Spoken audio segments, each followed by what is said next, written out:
my 200th. I feel really lucky. So let's touch on today's game. Obviously, it's a tough matchup against Kangaroo Flat. They've unbeaten across the season this year. So what areas do you think you guys can get on top and potentially beat them? And do you think they're beatable? Oh, absolutely. I think, like I mentioned earlier, I think between sort of us and Kangaroo Flat and Gisborne on any given day, any team can win. We've all three teams have got really, really talented netballers. And I think on our matchups with Kangaroo Flat are just on point in every position. It's sort of hard to pinpoint an area where I think we could get on top. Obviously, the first team to settle that's going to be really important. And yeah, just to be sort of patient and taking our time and not sort of panicking. I think whoever settles first is going to be in really good stead. Before we do let you go, what's Tamara's message heading into today's game, and what's her message been across training heading into the match? Yeah, I think for us it's about we are hitting our straps at the right time. It's been sort of one of those seasons where we've had a lot of unavailability and so, you know, so have the other teams as well. So I think our thing is that we've hit our straps at the right time. We've trained really well during the week. Everyone's fit and raring to go. So yeah, just really, really keen to get out there and hopefully get the job done. That's it. Kelsey, Well done. very grateful for your time here, and thanks for joining us on Live 25 Local Fresh Footy. Thanks so much for having me. Good luck today.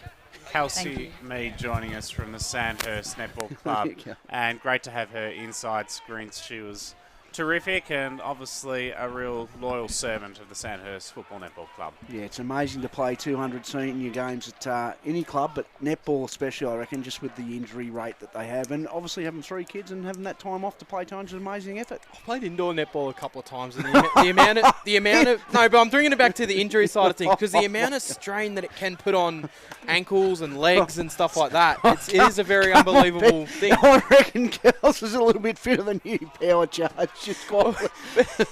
You're probably not wrong, but I mean, you've got to talk about that fact. Like, you look at your ankles and things like that. Stop, start, mate. Yeah, because, I mean, in footy, you kind of, there's a lot of burst work in footy, but in netball, you've got to be on your toes and moving the whole time. And the stop-start, like, when you have to come to a sudden stop, is just, How many games of netball have you played? Indoor netball. I said indoor netball, a bit of mixed indoor netball, just social side of things. So I wasn't very good, but anyway, we won't touch on that. So, that's all right, power charge. At least you had a crack at it, mate. 5.5 minutes into the final quarter in the reserves game here, and it's a 2-point ball game. Very good game of footy. Golden Square 6-6-42 to Sandhurst 6-4-40. So we've already got Sandhurst involved in the under-18s, Dennis, and it's looking likely if they can get over here, it might be a all-three Sandhurst grand final again like last year. Yeah, well, that's it. Oh, look, obviously amazing club, a lot of depth and talent within their football, netball side. So, yeah, this one will come down to the wire. I reckon the next couple of minutes, probably the next 5 minutes within this game will tell the story. Whoever gets the next goal will win this game. Cam? Yeah, looking like being a good contest, so we'll keep you updated to what's going on here. But before we head out to the break, we're going to head out to the MCD FNL because it is prelim final day in the MCD FNL, and that's where we find Paul Wicks. Good afternoon to you, Paul, and how are you out there at Carisbrook today? G'day, Cam. A magnificent day for footy. Hi there, boys. Hey, Wixie, how are you? What's the crowd like out there at Carisbrook? Alive. Good to see you alive, mate. Where you been? I've been ringing you, but you haven't returned me calls, mate. I don't think so. I'll show you me missed calls, buddy. What's the crowd looking like out there at Carisbrook? Obviously, you played the first round of finals out there last week. How's the ground been holding up, and what's the vibe around Carisbrook? The ground is in magnificent condition, Cam. It actually surprised me when I got here. I wasn't sure what I was going to turn up to, but they've done a power of work out here. Crowd is massive. We're probably lucky from a league point of view that the 4 sides in the 2 prelims are probably the 4 big followed sides. Yeah, it's massive. Way ahead the gate this year on last year at this stage. So you'd be pretty happy with the move out to Carisbrook at the moment, so far playing off all right? Yeah, look, it's the first time in 40 years that they've gone away from Princes Park, so it was always going to be a wait and see what happens, but figures-wise and crowds-wise, mate, the people have spoken and they're all enjoying it. Good to hear, Paul. We are out there today. Trentham and Navarre, the battle on. Obviously a bit of a surprise with Navarre winning last week against Talbot. Did you see that as a bit of an upset? And the one thing that I found interesting in the MCD FNL is 2 teams out in straight sets last week.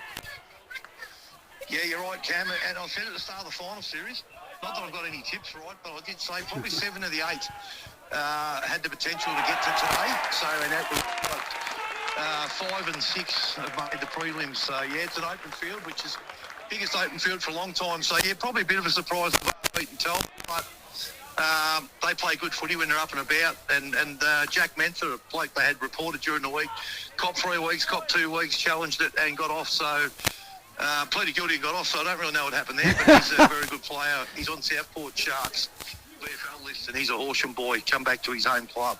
We can see 2 games of footy this weekend in the MCD FNL, obviously, as we've been touching on Trentham and Navarre today, and then tomorrow it's Carisbrook and Natty Bialaba, both those games to be played at Carisbrook. What's your analysis of those 2 contests? Both be ripper games. Look, I'm not going to give tips this week because I haven't got one right yet, but as far as games of footy go, they'll be very even contests both days. There you go, mate. You were the kiss of death last year, and obviously it hasn't changed. Who do you see moving forward, Wixie? Come on, give us a tip for the grand final. Who you think will be there, the last one standing at the end of the year? Come on. All right, well, take it from me. Not that that means anything, but I think a replay of last year's Trentham Natty Grand Final, to me, is on the cards, Dennis. Mark Addison coaching Trentham. How's the big Addo gone? He's a very successful coach. Coached, I think, one premiership here at Golden Square at the start of their era. How's Addo been going in the league out there? No, very good, mate. I did make a comment earlier in the year while you were missing in action that he's turned a lot of players, a lot of fringe players into really good team. I thought he might with his coaching experience. Very, very good out here, and fitted in well down there at Trentham, and they're playing good footy. And have you kept Timmy White under control? Because he can get out of control, Timmy. Mate, yeah, look, I'll be careful here, but he's turned up probably half a dozen cans deep, and he's actually staying over here tonight at a bloke from Carisbrook Place, and Chris Rinaldi, his name, I'll name him, he doesn't know what he's here for. And Wixie, people love to go to the footy. The finals this weekend at Carisbrook, as is the grand final next weekend. If people go to the canteen, what can they expect to be served? Yeah, look, crowds are massive. There's a lot of people at the canteen and the barbecue, but the lines are big as well. But they're turning them over, mate, so you'll get a feed for sure. Let's touch back on the footy. Tomorrow, Carisbrook and Natty's the game that's going on, Wixie. Natty Bialaba, it seems to me it's a bit of a case of they've just got their players back at the right time of the year and they're really going to assault it. Yeah, you're right, mate. They're still missing their big ruckers in a couple, but they had about 5 or 6 back last week. They ran out of legs, but they'll be better for the run. And, they're if they're going to get those 5 or 6 blokes back, which they have, they're going to be pretty dangerous come tomorrow. Wixie, being president of the league, a bit of a serious question for you, mate. What have you, doing it for the first time this year, what has been the most challenging thing for the year that you've had as having been the league president? Look, Dennis, serious question from you is very good to hear. Look, nothing major from a league point of view. The thing that's probably taken up a lot of our time is issues from outside the league where a club wanting to come into the league. So that's taken up a lot of the time, but no major issues from a league point of view. It's been a pretty good, successful year with all the clubs being happy. So I see, I won't take it. I see that side's put in a third application. As president, would you see that Maryborough it is, obviously, would you see Maryborough getting in the Maryborough Castlemaine Football Netball League next season? Well, the league rules said they can put an application in. I thought the stage that it is, it probably would have been for 2027, but no, it's gone in for 2026. And a couple of leagues, they know to that once we've got our commitments here from the year. Wixie, we'll let you go. Thank you very much for joining us here on Footy Fresh, and hopefully the finals go out there in the MCD FNL, and we look forward to hearing all your updates from out there. Thank you very much, boys. That was Paul Wicks, the president of the Maryborough Castlemaine District Footy League. It's all happening. It's all havoc being wrecked around the box in here at the moment. The tech guy's just trying to drop a bucket or something on my head. I don't know. I didn't think I was that bad, was I? So it's almost it's almost full time, I should say, and all the noise you've been hearing in the special effects mic has been this reserves game. It has been an epic. Sandhurst 5 points up, 12.5 into the last quarter. Golden Square are having a shot for goal from outside forward 50 at the moment as well. So 2 league changes already in this final quarter of the reserves. We did touch on the under-18s earlier. Sandhurst were the first football team through to the grand final in the under-18s, defeating Golden Square 71 to 25. So we're just having a look here to see if this kick goes through from Golden Square. It's through to the minor score. So a 4-point margin with only minutes left in that game. The countdown to the big senior contest still to come. Harrison Free from Sandhurst to join us after the break. And then we'll be into the bounce of the ball on semi-final day here in the Bendigo Footy League. It is Sandhurst taking on Eaglehawk on Live 25 Local Fresh Footy.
Live 25, local fresh footy, Bendigo Football Netball League finals, the second semi-final. It is Sandhurst and Eaglehawk doing battle in the senior contest, and we've got one of the injured Sandhurst players, and Harry Free, joining us up here on Footy Fresh. Good afternoon to you, Harry, and you're able to make it up the box today. You've got that boot and the crutches, which I've seen you wobbling around on over the last few weeks, but they're gone, so that must be a pretty positive sign for you. But how is the injury tracking along?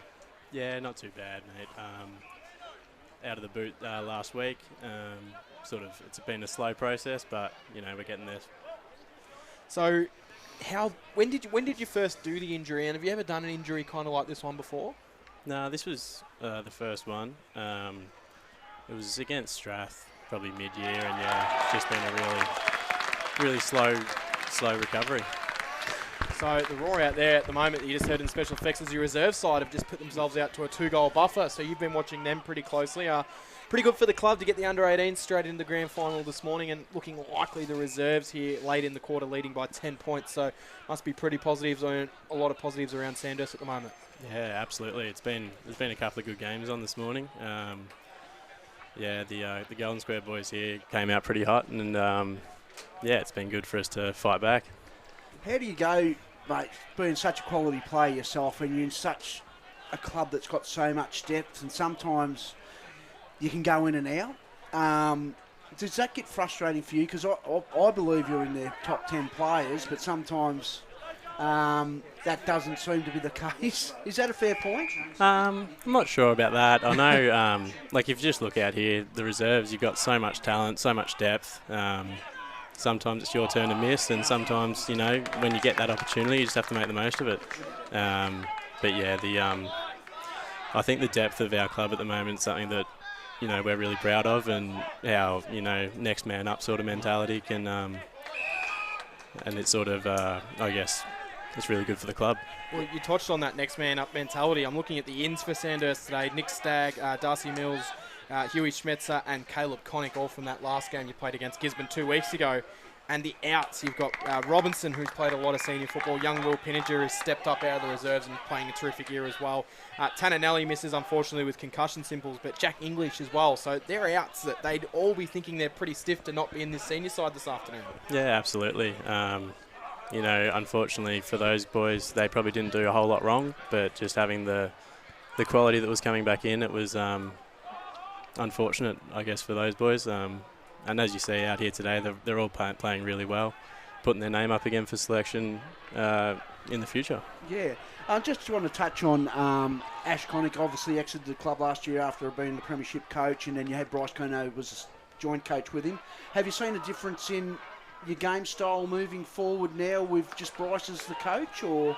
Oh, well, we've got Lockie Tardy as well. Oh, Tardy. Is Tardy doing it as well? Yeah, absolutely. Oh, wow, yeah, co-coaches, where have you been, Dennis? Oh, I don't know. I thought he was just captain, but anyway. Yeah, and Tardy obviously was captain last year, had a big influence in our trainings and all of that. So I haven't noticed that much of a difference. Ash was great, and yeah. I guess the from year to year, it hasn't changed a whole lot. We've tried to keep things pretty stable, I guess. Yeah, in saying that, your co-coach Lockie Tardrew, sorry, just captain, but his ability to get to contest after contest and training and seeing the way he trains, you see it firsthand. It would be elite, wouldn't it? You can't play the way he plays if you don't put hard work into it. Mate, it's incredible. The way he goes about it, the way he prepares. I haven't quite seen anything like it. And yeah, just his ability to find the ball for one and then get from contest to contest is just next to no one. Do you reckon that has a really great effect on the rest of the group, that we have to get to that level and that's made you a better side? Absolutely, yeah. He sets the standard, and well, not just him, but we try and maintain a really high standard, and that's training, work rate, game day, how we prepare.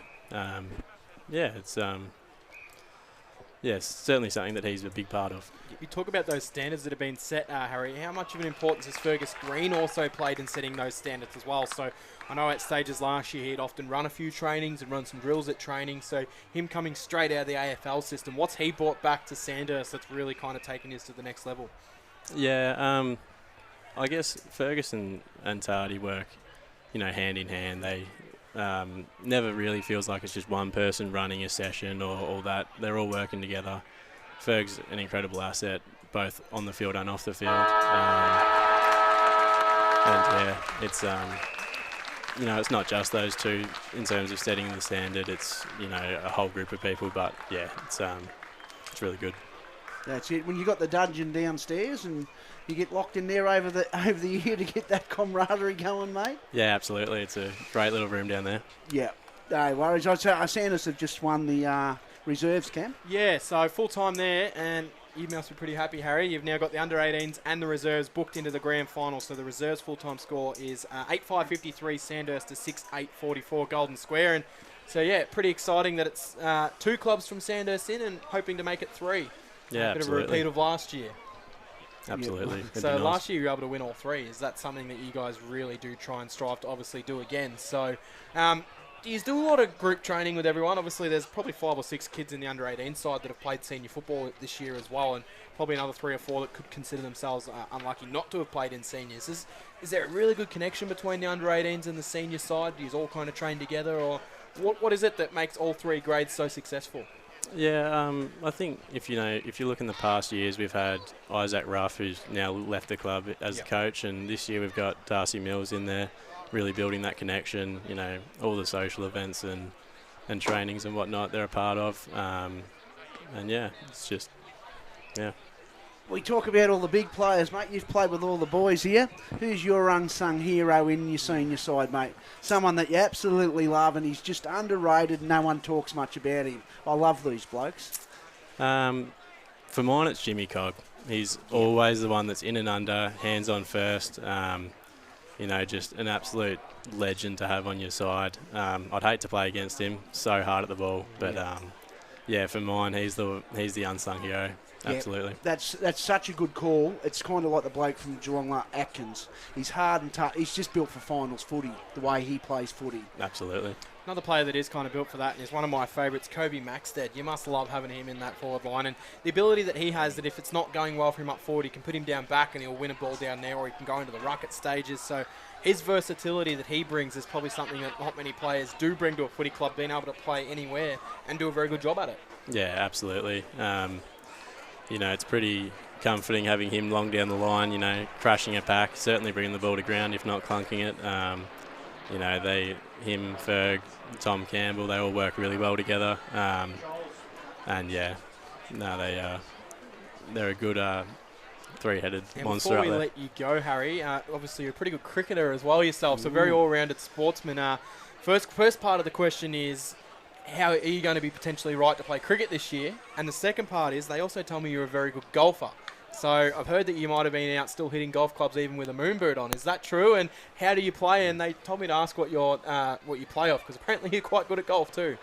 Yeah, no, so I will be playing cricket this year at some stage, hopefully earlier rather than later, but we'll see how that all goes. There's a few boys out at Sandhurst who love going out for a hit of golf. It's good fun. What's the handicap, mate? It's about 9 or something at the moment. Oh, right. So you're coming down. That's pretty good. So you've still been out on the course even with the moonbird on, I hear? Just around the putting greens. Need to keep the mind occupied somehow. Yeah, that's it, mate. Do you have a role for the game day, Harry? Do you help out on the bench, or do you just kind of spectate and watch today? Like, what does watching the game look like for you? Today I think I'll be up in the box with a couple of the assistant coaches. No role in particular, but just helping out where I can. Perfect, Harry. Thank you very much for joining us here on Footy Fresh. We'll let you go, and all the best for the injury. Hopefully we'll be back seeing you playing next year for Sandhurst, and good luck in cricket season. Hopefully when we talk to you next, you might have that handicap down a few as well. Absolutely. Thanks for having me. That was Harry Free of the Sandhurst Footy Club, and you talk about those unsung heroes. He was a very underrated player out there for Sandhurst. His ball use across half-back was absolutely magnificent, especially late last year. Contributed well to winning the premiership.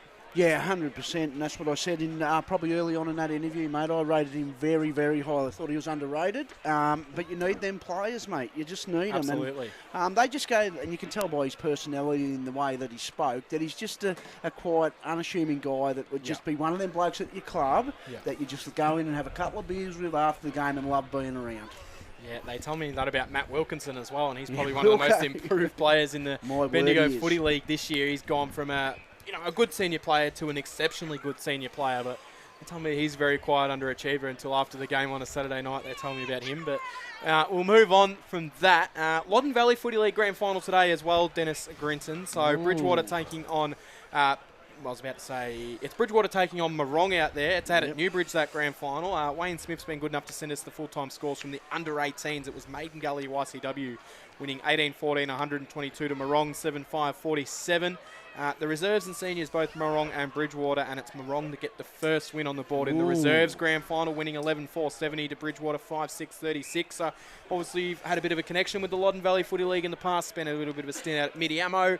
How do you see that game playing out today? Do the Morong Panthers win? I think they're going for 4 in a row. I think they're going for now. Yeah, it's a really interesting one, them getting beaten the first final there and Bridgie going straight through. Bridgie, I just think up forward, you've got Harry McKinley and you've got Sharp. They've got a couple of really good guns, and that's probably what in the past finals the opposition haven't had against Morong, and I think they might just get over the line by a couple of goals, Bridgewater. Well, you mentioned that, but Morong also have done it the hard way in 2 out of the last 3 premierships they've won, losing that first final, so they're well known to doing that.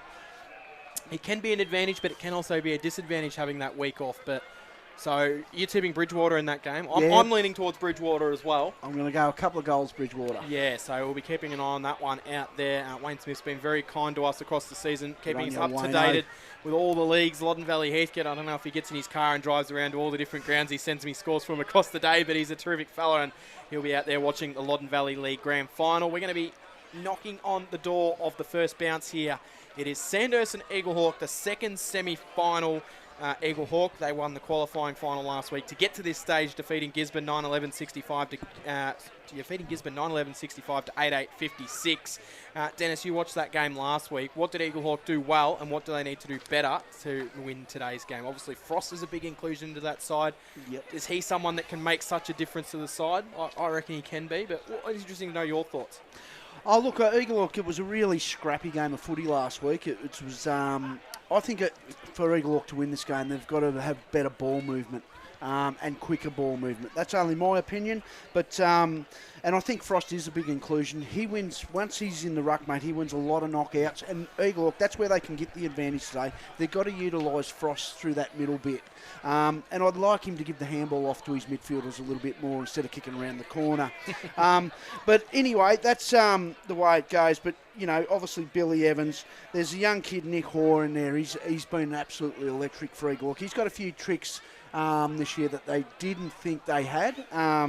So I think he's been... Joel Mullins is was a premiership player at Eaglehawk in their last premiership. He's one of those unsung heroes Unsung heroes. He could have a big day today. Dylan Hanley, absolutely brilliant defender. I think he'll get Maxted as a matchup. And as you said, I reckon Charlie Langford will go to green.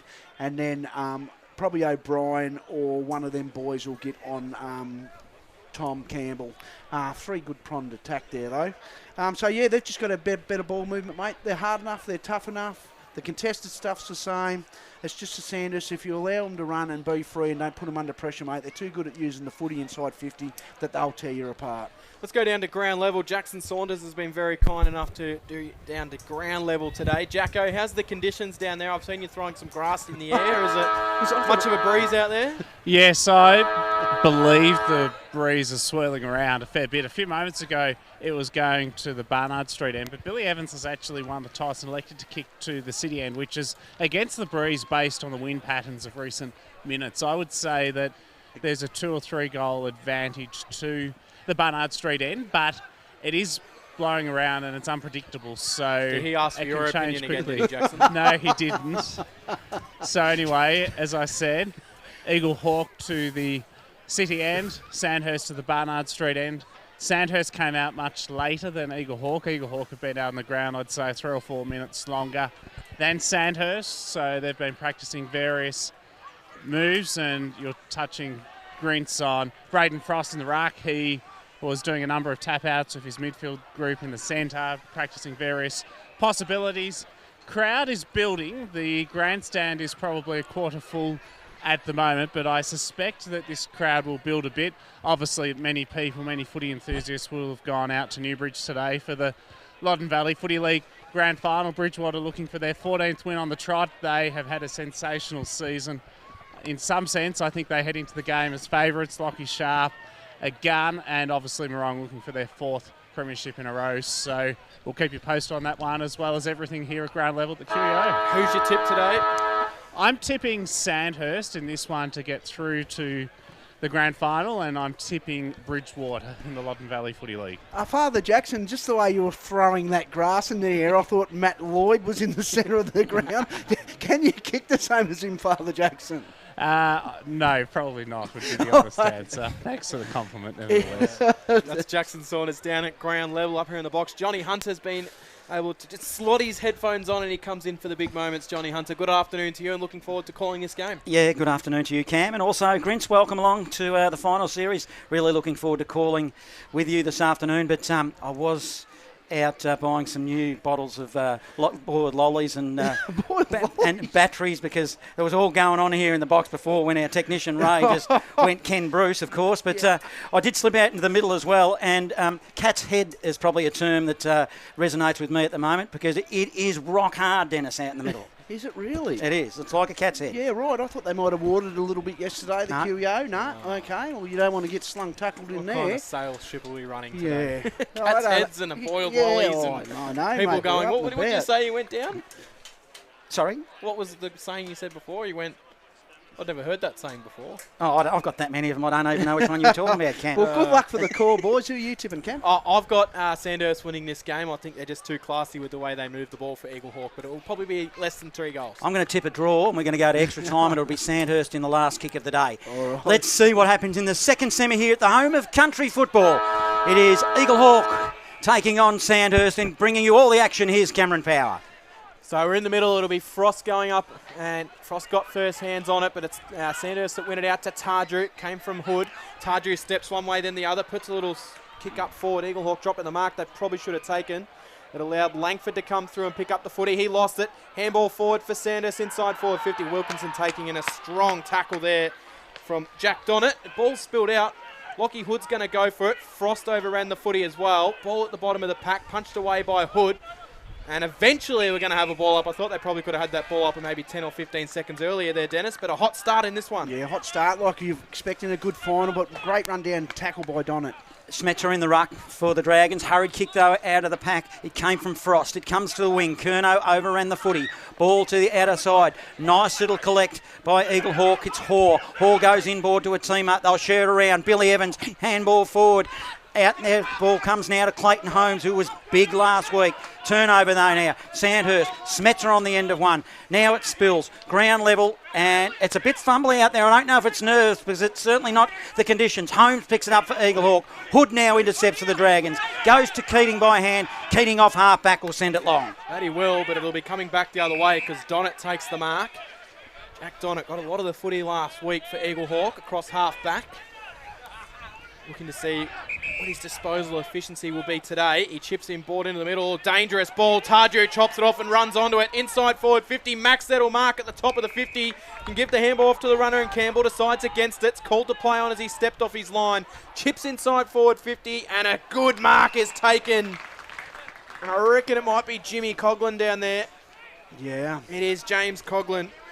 It's Free's favourite. Yeah, Harry Free called him there. What did he call him there? Most underrated player? Yeah, at Sandhurst he did. I just think if you're going to come through the middle like that early, you just need to really go a little bit sharper. I love that Donnett tried to take that kick on, but it just needs to go a little bit earlier. Probably don't want to be kicking the ball towards Lockie Tardrew, though. He's probably the one player you don't want to be running down to chop that off. But it's a chance for Coughlin from 35 metres out inside forward 50. He comes in on the right for the first goal of the day. It's skewed off the side of the boot. Never looked likely. First score of the game is a minor score. Too close to the man on the mark, Cam. Yeah, 2.5 minutes gone in the opening quarter. Score sponsor Bendigo City Framers on Live 25 local fresh footy. So, as I said, it's a bit fumbly. A little bit of nerves coming into it. The two well-performed sides in the competition at the moment. So it's a long kick into the middle. Frost is the target. Big Packs forms. It spills into the middle. Smetzer at ground level for the Dragons. Kuma was there as well for the Borough, but it ends up with Hood. He handballs and gives it to Brome, who just fumbles at the wrong time, and halfway between centre and half forward for Eaglehawk, we will have a ball up. So umpire wasting no time balling it up. Frost goes up uncontested in the ruck, knocks it forward in the Ben Thompson direction, couldn't control it. Picked off by Keating of Sandhurst. Keating's kick up towards centre half forward. Good strong leap taken by Fergus Green. He emerges away, but he kicks it straight into an Eaglehawk player and it rebounds out. Now they can come Eaglehawk. It'll be Bennett that'll swing the kick out to the near wing. He'll find Kuma. So Kuma looks up. He's got O'Shannessy leading for him at the top of the 50. Decides not to go there. He'll chip it backwards, and he'll find a teammate in the centre of the QEO, which will be run from Ty Evans. Yeah, it was an aggressive kick. Gives it to Sam Thompson in the middle. Sam Thompson of the Borough, inside forward 50. It was Frost who his target, playing down forward. Now it's Thompson at 48 metres. Hurried kick. It's a mark at the top of the screen. In fact, it must have been touched over the boot, off the boot. Hurried kick. Doesn't go basically anywhere. Trying to grab the footy there was Hoare. Couldn't grab it. Well, all but tied up 20 metres out from goal, and I don't know why that was a mark, Dennis. Was it must scored not 15? But it was definitely a mark. Must have been not 15. Was it the Isley one or the Hall one? Both of them probably could have been marks to me, but it'll be Sandhurst that'll clear it out of defence. It'll come and it'll find Jack Keating across half-back. Received the ball from Will Brome, who's got the face covered in zinc this afternoon, as he so often does. Down the line, kick carries the pack, touched off hands, but Coughlin was the one that receives it. Bangs it up the line, Neves marks. Well, he dropped the mark, but he was able to keep it in front of his feet. Handballed off there. Aidan Hanley tried to go back in the direction of where it came. Missed its handball. Sandhurst able to send it towards the top of the 50. Trying to work out. It's a very hot footy, and it'll eventually work out through Neves. Neves' handball inboard was good. Comes out to Ben Thompson. Fends off a tackle. Fires it out wide now into Budrick's hands. Budrick's kick not great, but it might bounce okay for O'Shannessy. That's Jack to emerge with it. He was taken straight away. Handball missed its target. Tarju to Wilkinson. Back to Tarju. They charge through the middle of the QEO. They send it up in the Coughlin direction. It carries the pack. Goes inside forward 50. And Eaglehawk can clear it out of defence. It's a little scrubber kick, but it'll work out to Kuma. Not sure he marked that one, but it's going to get paid in the middle. Kuma, he'll spread it wide to the outer side wing. They'll look to build something here. The Borough comes inboard. Target will be Ty Evans. Hits him on the near side wing. Broadcast side. Bullet ball towards Holmes. Kept his feet. Hit the pack hard. Doing well was Ureta for the Dragons. I know you're a fan of him too, Dennis. Yeah, very good ball user. I thought that might have been a little free kick to Clayton Holmes there. Had his arm grabbed just in the contest before, but well defended then if the umpire didn't pick that up. I love Eaglehawk's defence at the moment, the way they're spreading the ball. Schmetzer standing a long way off the ruck contest. Comes in, wins it down over the back nicely. Taken away by the captain in Cooper Smith. Goes down in the Maxted direction, but Jonty Neves gets on top of him and punches the ball over the boundary line. Grandstand side, centre wing position. And it looks like Neves and Maxted will be the matchup to watch early. Langford playing on Fergus Green as predicted by you, Dennis Grinton.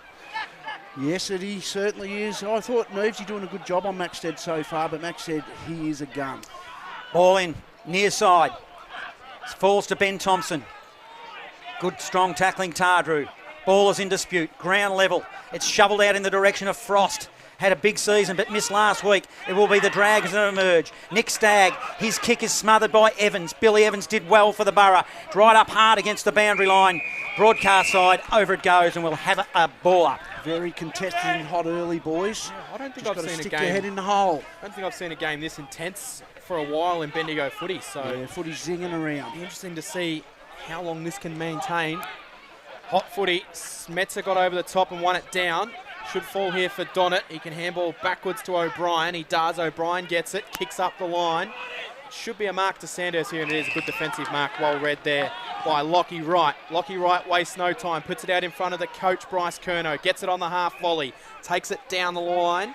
Went looking in the direction of Ollie Morris. Just didn't quite find him, and Langford will happily come across and see it over the boundary line. Centre wing, pull side at the QEO. Bathed in sunshine, Sandhurst by one solitary point. We played 8 minutes in the opening quarter on Live 25 local fresh footy. Both defences holding up really well here, and that little bit of dash out of defence from both sides. It's just that ball use. Just got to calm yourself and hit it. Two big finals last week, close games. We're only 8 minutes into the opening term here, and it's just got that feel about it. It's a bit of an arm wrestle at the moment. Ireland on the end of a handball for the Dragons, off half-back, spreads it wide, poolside to Matty Wilkinson. Short pass, he finds young Austin. Austin goes there to half forward, but it will be the Borough. They'll rebound off half-back now. Won the footy. Mullen, he'll go to 1-on-2. The one is O'Shannessy. He had time and space. Too far out from home. Now he goes on the left. He'll go inside forward 50. He's hit at targets. Clayton Holmes is the man. He was the man last week, and now he's got a chance to hit the scoreboard in a big way. Yeah, I loved how Jack O'Shannessy just waited. He just waited that extra half a second for Clayton to get back in that little bit of space, and what a great contested mark it was. So, Clayton Holmes puts the ball on the ground. lifts his socks. In fact, he doesn't. He just wipes his hands on the ground. He can't lift the socks nowadays. It's their anklets, aren't they? As Clayton Holmes crosses the paint of 50. Important start here for his team, the Borough. He was big last week, and he just lets them down on this occasion to even it up to one behind apiece. 9 minutes gone. Opening term, Live 25, local fresh footy. Probably missed a couple of those set shots as well last week. Wright will bring the ball back into play. I'll chip the short pass to Ureta, who takes the mark, swings it out into the rifle pocket where he finds Curnow. Curno's kick was dangerous to Wilkinson, who just lost it. Kuma then pounced on him. He was able to just get it out to Ureta, but it spills back in the Kuma direction, and it's a hot footy, and really can't be afford to missing those little kicks. Yeah, I know. I love the kick, though, as you just didn't get any forward momentum into it. But both these sides are looking to take the game on angles. Good, hard, fast footy. Ball pinging around, as mentioned. Kuma in there, couldn't quite take it out of there. Coughlin in there as well for Sandhurst. It's just going to be a repeat ball up. Umpire circling. He's really letting him play. And they'll have the ball up just inside forward 50. One behind a piece. 9.5 minutes played, opening quarter. Holmes just bodied Coughlin off the ball, then he took it in the ruck and completely dropped it, holding the ball. Seb Collins will be rewarded the free kick, and it will be Sandhurst ball across half back. Played a lot in the ruck last week, Seb Collins, well, the week before, in fact. They're all rolling into each other in the finals. Jonty Neves couldn't mark it. Stagg, he backed it up. He give it to Maxted. Dragons go shallow inside forward 50. It was a poor kick. Now contested footy. Into the middle it'll go. In fact, it'll be the Borough that win it. Long ball, high. O'Shannessy, a little push. I reckon it was good. It was okay, and he's taken a chest mark. I liked it, Dennis. Yeah, just that quick ball movement off half-back, not mucking around with it, getting it in with the blokes that are isolated in there one-on-one. That was great body work by Jack O'Shannessy. Just edged his opponent under the ball and just protected that space to take an easy mark. Crafty little left foot forward, just enough to put his man off, and he had the space to take the chest mark. I'm backing him here, boys. You'll just know. He's a left foot, every left footer I know. Kicks goals. Here he is, O'Shannessy for the Borough, and has kicked it into the point post. Maybe not that left footer on this occasion. They take the lead though, 2 behinds playing 1. It's Eaglehawk 11 minutes into the first term. Yeah, Sandhurst have got an interesting kick in here. They'll look to go that little sideways one to the pocket, and then they look to go sideways again and then exit out of there. It's Darcy Mills that'll bring the kick in. Coach of the successful under-18 side this morning for Sandhurst. He wheels out and kicks his all the way out. Frost takes the mark, but it's a hold free kick, which is going to go the way of Sandhurst to Tarju. Started well, Tarju. And very busy, as he so often is. He chips the short pass, finds its way to Lockie Hood. Hood can come across. He's got Island screaming for him near side. Goes further down the line. Mark taken for Sandhurst. This is young Austin. He'll send the ball up the line. Carries the pack, and Eaglehawk will happily see it over the boundary line through Charlie Langford. And we'll get a throw in front of the poolside change rooms. 1-2 it, resembling a soccer scoreline at the moment. We've played 11 minutes in this opening quarter, but it's been a frenetic-paced game so far. Absolutely frenetic, and both sides looking to transition the footy. And lower their eyes going inside 50. So let's see what can happen here with Sandhurst. Barnard Street in. Frost for the Borough. Grabs it out of the air, puts it on the left foot. 1-on-1, good mark. Lockie right of the Dragons. Right outer side. Looking inboard, he's got nothing on offer. Then he'll decide to go down the line. Deep inside forward 50. Set themselves. Good strong marks being taken there by... I can't pick up quite who that plays at ground level.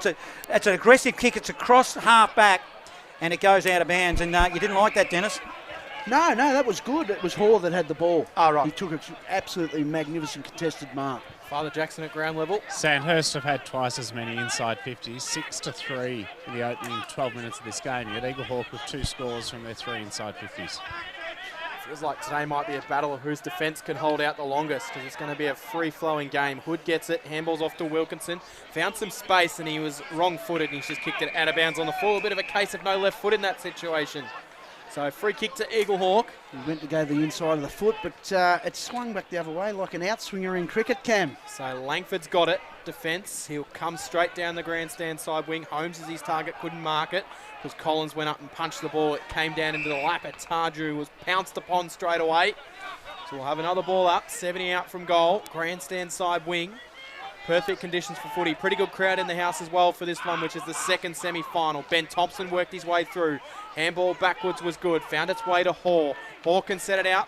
Lead come from Isley. Couldn't get away from Island, but it was taken by O'Brien. He'll send it inside forward 50. Mark is taken by McGregor. McGregor's got it 50 out from goal. He'll wait and he'll chip the ball inside. And really good defence there coming from Connick. It looked like it was a weighted kick for Ty Evans leading in, but Connick came from nowhere and was able to punch it over the boundary line. That was an important punch from Caleb Connick, Dennis. Yeah, absolutely. Playing on the wing and helping out their defence when needed with them, with their half forwards running inside 50 there. So well played, Connick. So no main score on the board. It's 2 behinds playing 1. Eaglehawk. Both sides had it inside forward 50 a number of times. It's Eaglehawk that are deep inside at the moment. Coughlin wins it for the Dragons, but they might cough it up here. There was a chance, just wasn't taken. And Butterick, he tries to get his hands on the ball. Mills, he won it for the Dragons. Puts it to the wing. There's no one there except for an Eaglehawk player in Neves. Jonty Neves, left footer. Oh, it's a vicious ball. Couldn't quite win it. Ground level. They might do okay here through Hoare, who comes into the side this afternoon. Over the boundary it goes, ball in. Yeah, geez, all the Sandhurst forwards pressed up really high then when they were coming out of defence. The Borough just in behind them, cleared that. I'm liking Horse start. It started really well, tough and hard. The Eaglehawk have just missed a couple of those little 15-metre passes, which have been costly at times. Frost won the tap down. Hoare, the man of the moment, charged after it. He'll be collected high. In fact, it's Nick Thompson, I should say. Big boy for under-18s player, Nick Thompson. So he's got the ball centre wing, and Eaglehawk got a fascination with orange boots, don't they, Dennis? Yes. I've marked down orange, and I've since realised that half of these guys are wearing orange boots. Inside forward 50 he goes. And Island will come and clear it out of bounds for a boundary throw in. 40 out from goal. 2 behinds to 1 in favour of Eaglehawk. Umpires this afternoon, David Carter, Scott Bennett and Joel Wood. Done a pretty good job in the first 15 minutes of this game. Throw in. Eaglehawk in attack. Frost used his body on Smetzer, but it worked out for Sandhurst. Tarju clears the kick out of defence, but straight to the opposite 14 in Donnett. So Donnett's got it 60 from home. He weighs up his options because it's a lot of players. It's a very crowded forward 50. Not much space at all to lead into. So Donnis will be forced to send it to the hot spot. Needs a fly. Is he going to get one? It spills out the back. Isley almost took it, then tried to take it out of the ruck. It spills to Connick, who can clear the kick out of the fence for Sandhurst. It'll go to Jack Keating. Puts it in the path of Keating, then kicks it to the outer side wing. It's a bullet ball, but it'll go out of bounds off play. Big fist. And if you follow reserves football in the MCD FNL, Talbot have beaten Harcourt in the reserves. Norm Jenkin is out there with Paul Wicks. So we'll keep our eye on all games around Central Victoria. You're into reserves football, Cam? Yeah, Talbot have been very strong in reserves football for quite a number of years now, so probably not a surprise, that one, I don't think, Johnny. You would have sat on the bench a number of times in the reserves, wouldn't you, Cam, in your day? As the ball, no comment from Cam, as the ball is won by the Dragons. Connick on the end of a handball. He'll put it long and wide. Mark, in fact, it might be Butterick on the outer side. Free kick mark either way. Dylan Hanley. Hanley's got it. He looks to come in board with that dangerous little kick, but it's marked there by Nick Thompson. Not paid. Might have just hit the ground. Looked all right from where we're sitting in our broadcast position. Sandhurst try and turn it over. Free kick. Austin had his head over the footy and he was just collected, so he'll receive the free kick. Yeah, a couple of really good patches there from Austin. Really hard at the footy for such a young player.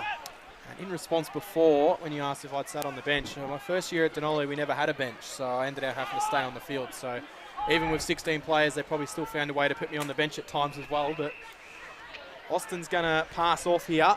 Didn't like his chances from outside forward 50. He's gone wide to Connick, who's marked it 55 out.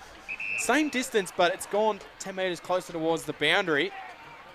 Crowded inside forward 50 again. Connick sends it inside forward 50. Punch from Eaglehawk came. Sandhurst will clear the kick from out off defence. Keating, that might have been. He's getting his hands on his footy. Yeah, it's gone through for a minor score. So 2 behinds apiece as we approach quarter time in this one. I don't reckon it'll be a long quarter because there hasn't been a lot of stoppages. 2 behinds each, 19 gone in the opening quarter. Score sponsor, Jason Westcott, Builder, Live 25 Local Fresh Footy. Langford for the Borough. Decides to bring it down, broadcast side. Holds up in the breeze, finds a target in McGregor. McGregor He'll now go long and high. His target is Holmes. Reads the ball nicely and takes a chest mark right in front of us, in front of the Dragons bench. Is that Bryce Kerno saying I can't see it in the special effects, Mike? Is there a sun out there that he got caught in, is it? I reckon it might be. Holmes now, inside forward 50. Oh, big ride, but Thompson, I'm not sure if it was realistic. Umpire said it was okay. Ball spills to Kuma, who gets tackled of the Borough. Won't get a free kick. And it will be a ball up. Well Sun was umpired. in the exact Well line umpired. of sight there too, Cam, for I just Bryce heard him Kerno, say, so that Jackson, might have helped. right in the special effects, Mike. He looked like he was a little bit lost, and I heard him say, I can't see it. That's how good our special effects Mike is here. Kuma gets it out of the ruck contest and just smashes it into the middle. Sandhurst will clear the kick out from Keating, who never misses too many kicks, as you've mentioned, Dennis. He is very good by a foot. Finds its way up underneath the scoreboard for the Dragons. Lockie Wright's got it. 2 behinds apiece as we approach 20 minutes. It's been a very, very entertaining game of footy, and it might be a low-scoring one this afternoon. Kick hugs the boundary line. Lockie Hood will be taken over by Joel Budrick, and we'll get a boundary throw in poolside wing. I find it interesting Sandhurst are pushed up so high. They're compressing the ground. I reckon with their ball use, they need to drag back and come up at the footy. But anyway, that's the way they play, so... Yeah, our scoreboard sponsors won't be very happy because we call them after every goal. We ain't had one yet, Dennis. I'll run through them for you in a minute. But Going broke. what a game of footy we've got here as it goes to half forward now for the Dragons. It's a real contest. Mullen wins it. Handball over the top. Won't hit its target, but they've got the numbers. Mullen eventually butters up and receives a handball, kicks it into middle. It's poor. Now they'll come back the other way. It's a turnover. There's turnovers going on. Kick after kick, ended up with Kuma. Kuma now at the Borough, spreads it wide. He'll put it into the path of his teammate. That's okay to Hoare. Hoare, shallow inside forward 50. Good strong play. Holmes and Keating hit the pack very strongly. On the end of a handball now. Hood goes to Smith. Jones, Smith, whichever one it was. Tardru, he comes to the wing, getting them confused, Cam, as we go inside forward. Yeah, the ball's pinging around so fast, it's hard to pick up who they are at the moment. Yeah. Up towards centre half forward 50. And, geez, in that play of 40 seconds you probably called there, Johnny, we went from one back line to the other and we're back up where it started. Yeah. The ball movement is absolutely phenomenal at the moment. Yeah, a bit of game of mistakes, though, with the ball in hand. Just need to compose yourself, hit that target, and whoever does that earliest here will really break this game open. Jeez, it is an entertaining game here at footy. Maxted's going to push into the ruck here for Sandhurst. He got the shallow throw in. He read it best, but he was tackled as soon as he got it. Managed to just throw the handball out. Stagg drove in on top of the footy. No free kick. We'll have a ball up. 45 out from goal. I've really liked Hoare start, Hood start for Sandhurst, and Keating start for Sandhurst as well. Isley won it down. Ben Thompson got it and managed to kick the ball 10 metres further forward. Picked off by Hoare. Good handball. Now they can open it up through Kuma. Gets in some space. Runs his 10 metres. Sends it down to a one-on-one contest. It carries the back. No ball, Island and Holmes. Island will knock it towards goal. He's a long way out from defence as he knocks it towards the boundary line, and the boundary line wins out. That was a good old-fashioned contest, that one. And it's Liam Island and Clayton Holmes doing battle in defence. We'll get a throw in, right-hand forward pocket. I reckon he had a case for an insufficient intent there, just knocking the ball over the boundary line from 15 metres away. I reckon it was well umpired, Cam. We Yeah. don't say it enough, so I reckon just let it go, mate. Oh, I think you're right. For big finals, we don't want to see any of that, Dennis. As the ball is thrown in, Frost, front position for Eaglehawk, tapped it straight to the opposition in Brome. He goes long, intercepting mark now, Aidan Hanley of the Borough. Goes aggressively inboard. That'll work. It's okay. Finds Isley. Played in the ruck a couple of weeks ago here and he was super. Sold some candy then to Maxted, and Maxted took the bait. Inside forward 50 now. Island did well. Handball forward. Wilkinson. Handball forward again. Hood. He went at it one-handed. That wasn't quite good enough, I don't reckon. As the ball spills to Bennett. Bennett inside forward 50. They'll set themselves. Hits the pack. Spills to Island. Or little shovel ball out to Urader, and Urader will clear for the Dragons. And he does. It's going to go to a big pack. Maxted hits it hard. Spills the back. O'Brien. Austin come at him, and I don't think he realised he was there. Brilliantly chased by Austin. Handballs it forward. Wilkinson tracking after it. Didn't get the bounce he was after. Eaglehawk can receive through Budrick. Budrick misses his pass into the middle. Mullen's got time to steady and recover. He'll chip it out wide. In the centre of the ground, they'll go Eaglehawk. They'll emerge through Evans. Evans inside forward 50, carries. No mark taken. Good defence there from O'Farrell. Knocked backwards to Connick. Connick will go back over the top. Oh, O'Farrell sold some candy. Then he was forced to go backwards to Island because he almost overdid it himself. Island's got it underneath the scoreboard. He'll come short pass to Lockie Wright. And Wright will mark. Short pass is on for Ureta and he finds him. Centre of defence for Sandhurst is where we've got the ball with Dayton Ureta. Yeah, he'll come and he'll find his teammate in Smith. Dennis, a little bit of play just earlier. Big final. I don't like it when you go at the footy one-handed. No, it wasn't good, but he'll redeem himself, mate. He's such a good player. Kuma. Yeah, no doubting that. You need to respond. Kuma. He'll go long and high. Inside forward 50. They'll set themselves. Oh, it's a mark, I reckon, Holmes. Great mark. He was in the middle of two, a sandwich job, and he won it. Yeah, just gave a little, enough time to get that little bit of space with a little nudge and just took it in the middle of two Sandhurst players. That's just great footy. Eaglehawk have had 9 of the last 13 inside 50, so they have all the momentum at the moment. Yeah, I prefer Clayton from this kind of distance. I think he kicks through the ball. Important kick in the context of this final.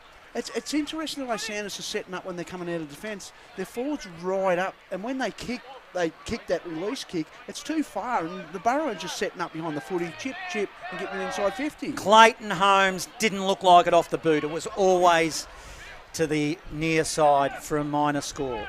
So we're all tied up here.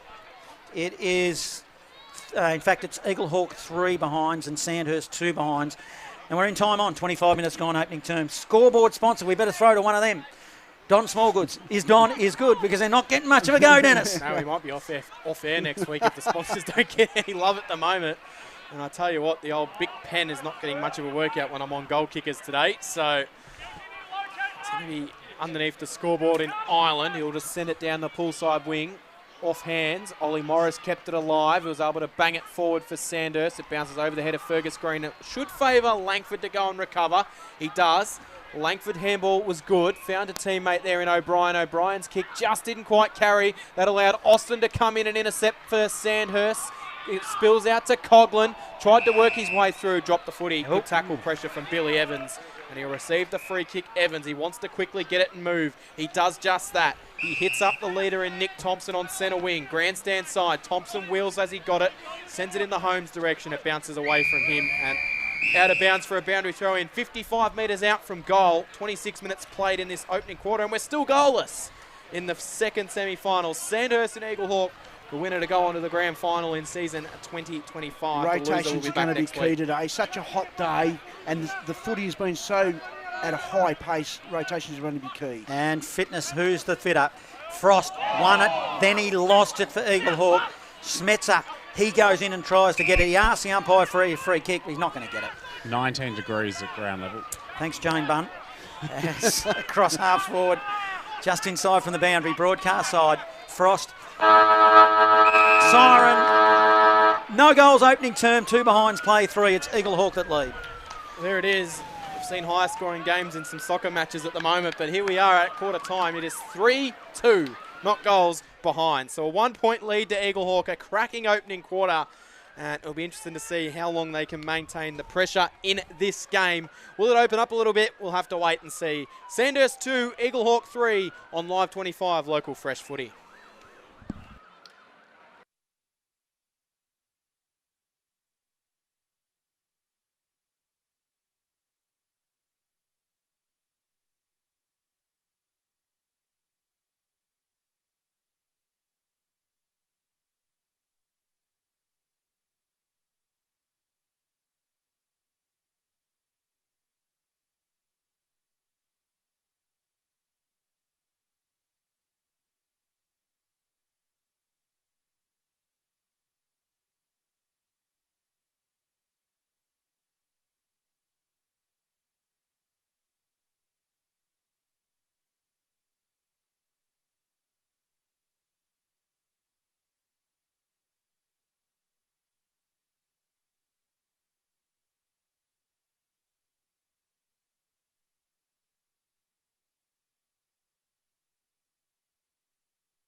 Live 25, local fresh footy.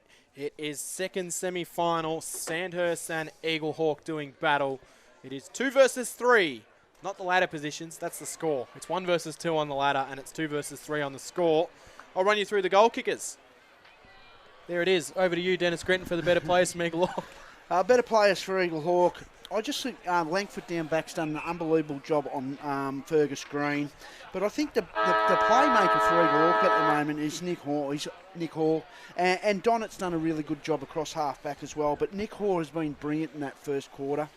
So that's probably the best player. It's Donnett's good. That's almost our score sponsor, isn't it? Yeah. Is Don is good?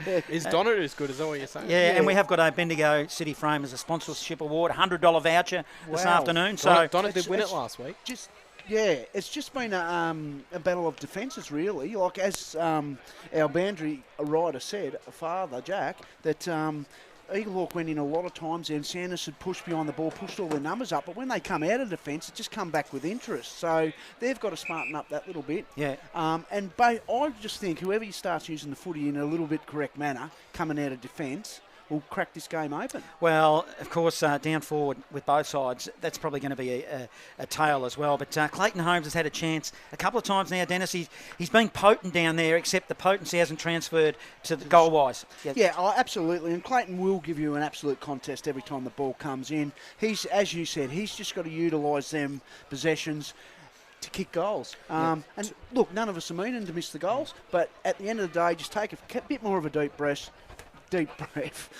and really get back there and just nail them goals. That's both sides. 2 behinds to Clayton Holmes, 1 to Jack O'Shannessy and Sandhurst, Jack Keating and James Coughlin at 2 minor scores. So no goal kickers to report, but a couple of minor scores to report. Probably just goes to show you Eaglehawk's defence. Like none of their major goal kickers for the year have had any shots on goal yet. So it's been an absolutely epic effort from Eaglehawk in their defence. But I think Sandhurst's defence has been equally as impressive. Yeah. I think Dayton and Aradas are really key for them. I think he can just use the ball and open up this game coming out of their back half. I'm down here with Travis Matheson, the Eaglehawk coach. Travis, what's your key message for this second term? We just wanted to be in the game at quarter time, which is something we haven't done sort of both times we've played them. So I think we're able to sort of do that via our pressure. So that's got to be a given now for the next 3 quarters, and hopefully we can sort of just open the game up a little bit with our ball movement. Side 50s, you had the majority of those in the second half of that first term, so you've got the momentum. A goalless first term for both sides, which is unusual. What do you put that down? Probably, a little bit of a tricky breeze at that end, and obviously a bit of pressure on the footy, I think, is making it hard for both teams. Best for the rest of the game. Thanks, Travis. Thank you. That was Jackson Saunders, Father Jackson Saunders, down at ground level with the Eaglehawk coach, Travis Matheson. I reckon he'd be pretty happy at the moment, Dennis. Yeah, absolutely. Sandhurst kicked 6 goals to 1 in the first quarter last time they met here. So to be on even keel or 1 point up at quarter time is a massive bonus for Eaglehawk. Yeah, absolutely, because they are the favourites, the Dragons. So really good contest.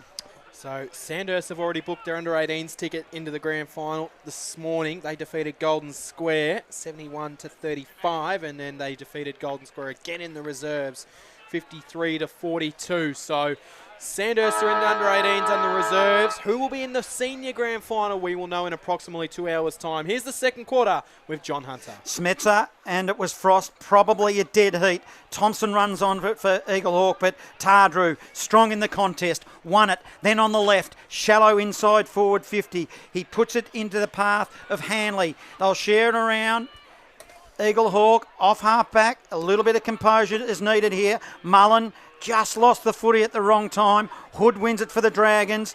It's now with Smith over to Tardrew. Cute little tap. Tried to put it in the path. Geez, they're running with numbers here. Smetzer, he ended up with it inside forward 50. Just beyond Maxted. Falls to Langford of Eaglehawk and will clear with a handball. That he does. Langford's handball was off to Dylan Hanley. Runs his 10 metres and then clears the kick down the poolside wing. Smetzer turnover. Gave it off to Hood. Hood gets it over the top to Connick. Connick inside forward 50. Eaglehawk have got 2 in the hole and a strong mark taken in defence from Hanley. And it was a 2-on-1 situation against Maxted there. They go back to the goal square to Langford, who's going to have to go backwards to where it came. Hanley then's able to steady. Short pass was dangerous, but it works out okay to O'Brien. O'Brien chips the pass back to Hanley. Couple of possessions in short period of time for him. Sends it down towards Jack Thompson. Bounces away from him. Out of bounds for a boundary throw in right in front of our broadcast position here.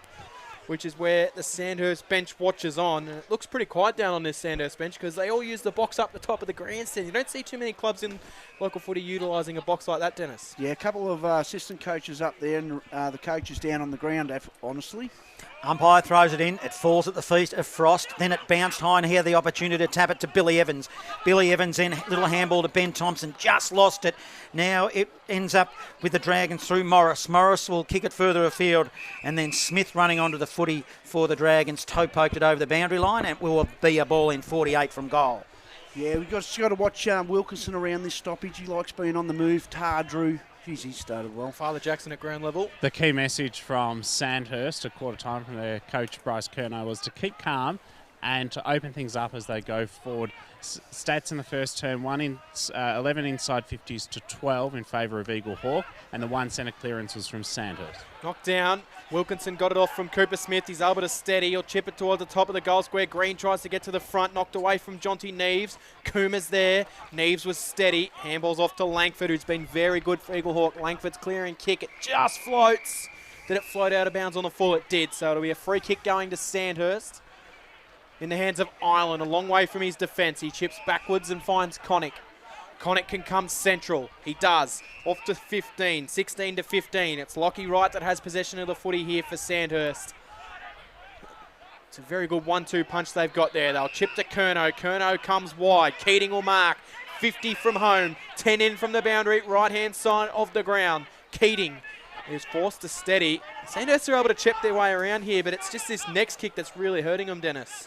Yeah, absolutely. Eaglehawk have absolutely flooded back in numbers and not given them any holes to lead into. Forced to go back to Lockie Hood. Hood will go to Curnow, but he kicks it over the top of his head. Turnover, Eaglehawk. They can move it through McGregor. McGregor handballs to Hall. Just got the handball away from the Keating tackle. Morris tracks after it. Keeps it alive to Tarju. Tarju over the top and taken in a strong tackle is Keating. Ridden to the ground. A terrific tackle there from Nick Hall. And we'll have a throw in or a ball up right in front of our broadcast position here, Johnny. You can take it. You should be able to see this one. 55 out from goal, right-hand side of the ground here at the QEO. What are you trying to say, Cam? I can't see. As Smetzer for the Dragons tapped it towards the boundary line, and over it she goes, and we'll have a ball in. Yeah, look, I'm really concerned about Sandhurst's movement around stoppage for Eaglehawk this end of the game. You've just got to really tighten down on Tardrew. Little red-headed fella there, Austin likes hitting on, but especially Wilkinson. 4 minutes into the second, still no goal on the board for either side. Front position, Frost. Just lost control. Hood wins it for the Dragons. Then, Donnet just spun out of a pack, then it was picked up by the Dragons through Stagg. Stagg, a long high ball. Big pack forms. Front and centre was Campbell. Also offering support was the skipper. Couldn't quite get it, Smith. Now it's at the top of the square. They all dive in, top of the footy. And we'll have a ball up only metres from goal. She's a contested situation. It's a beast. It's a beast. Top of the goal square we are. Sandhurst in attack. Frost was nudged under it by Max Zed. Ben Thompson will take it towards the boundary line. Neves kept it alive. Sandhurst player down. Keep an eye on that one, Dennis. The click came out. Connick turns it over. Connick will go top goal. It just didn't quite carry. Max Zed will try and sock it off the ground through for a minus score. And that Sandhurst player is still down. I think we're going to stop play. But it's a minus score, which I'll call it as rush because it was offhand. So it's 3 behinds apiece. 5 minutes into the second quarter, and we've got trainers out on the ground for. See who the Sandhurst player down there is. Deep inside forward 50. Who is that, Cam? Dennis, have you ever seen a game so contested for such a long period of time? Well, for the viewers out there, to visualise it, 36 players in one half of the ground, so it's going to be really contested. Stagg. Yeah, Stagg getting up. Father Jackson, what did you see down there at ground level? I was just chatting to some of the Sandhurst faithful, and we could see it was Nick Stagg. He looks okay. He's got his hands on his knees at the moment, so I think Stagg will be right.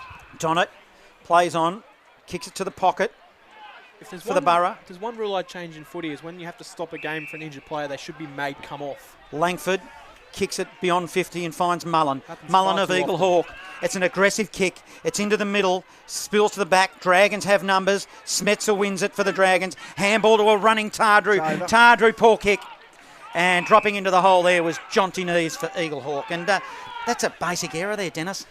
Yeah, for such a classy player. Wow, there's an even bigger error because Neves has absolutely shanked it. It's gone out of bounds on the full, 10 metres away from anyone. Not even sure who he was trying to kick that ball to there. Jack Thompson mans the mark, 65 metres out from home. Connick will send the kick inside forward 50.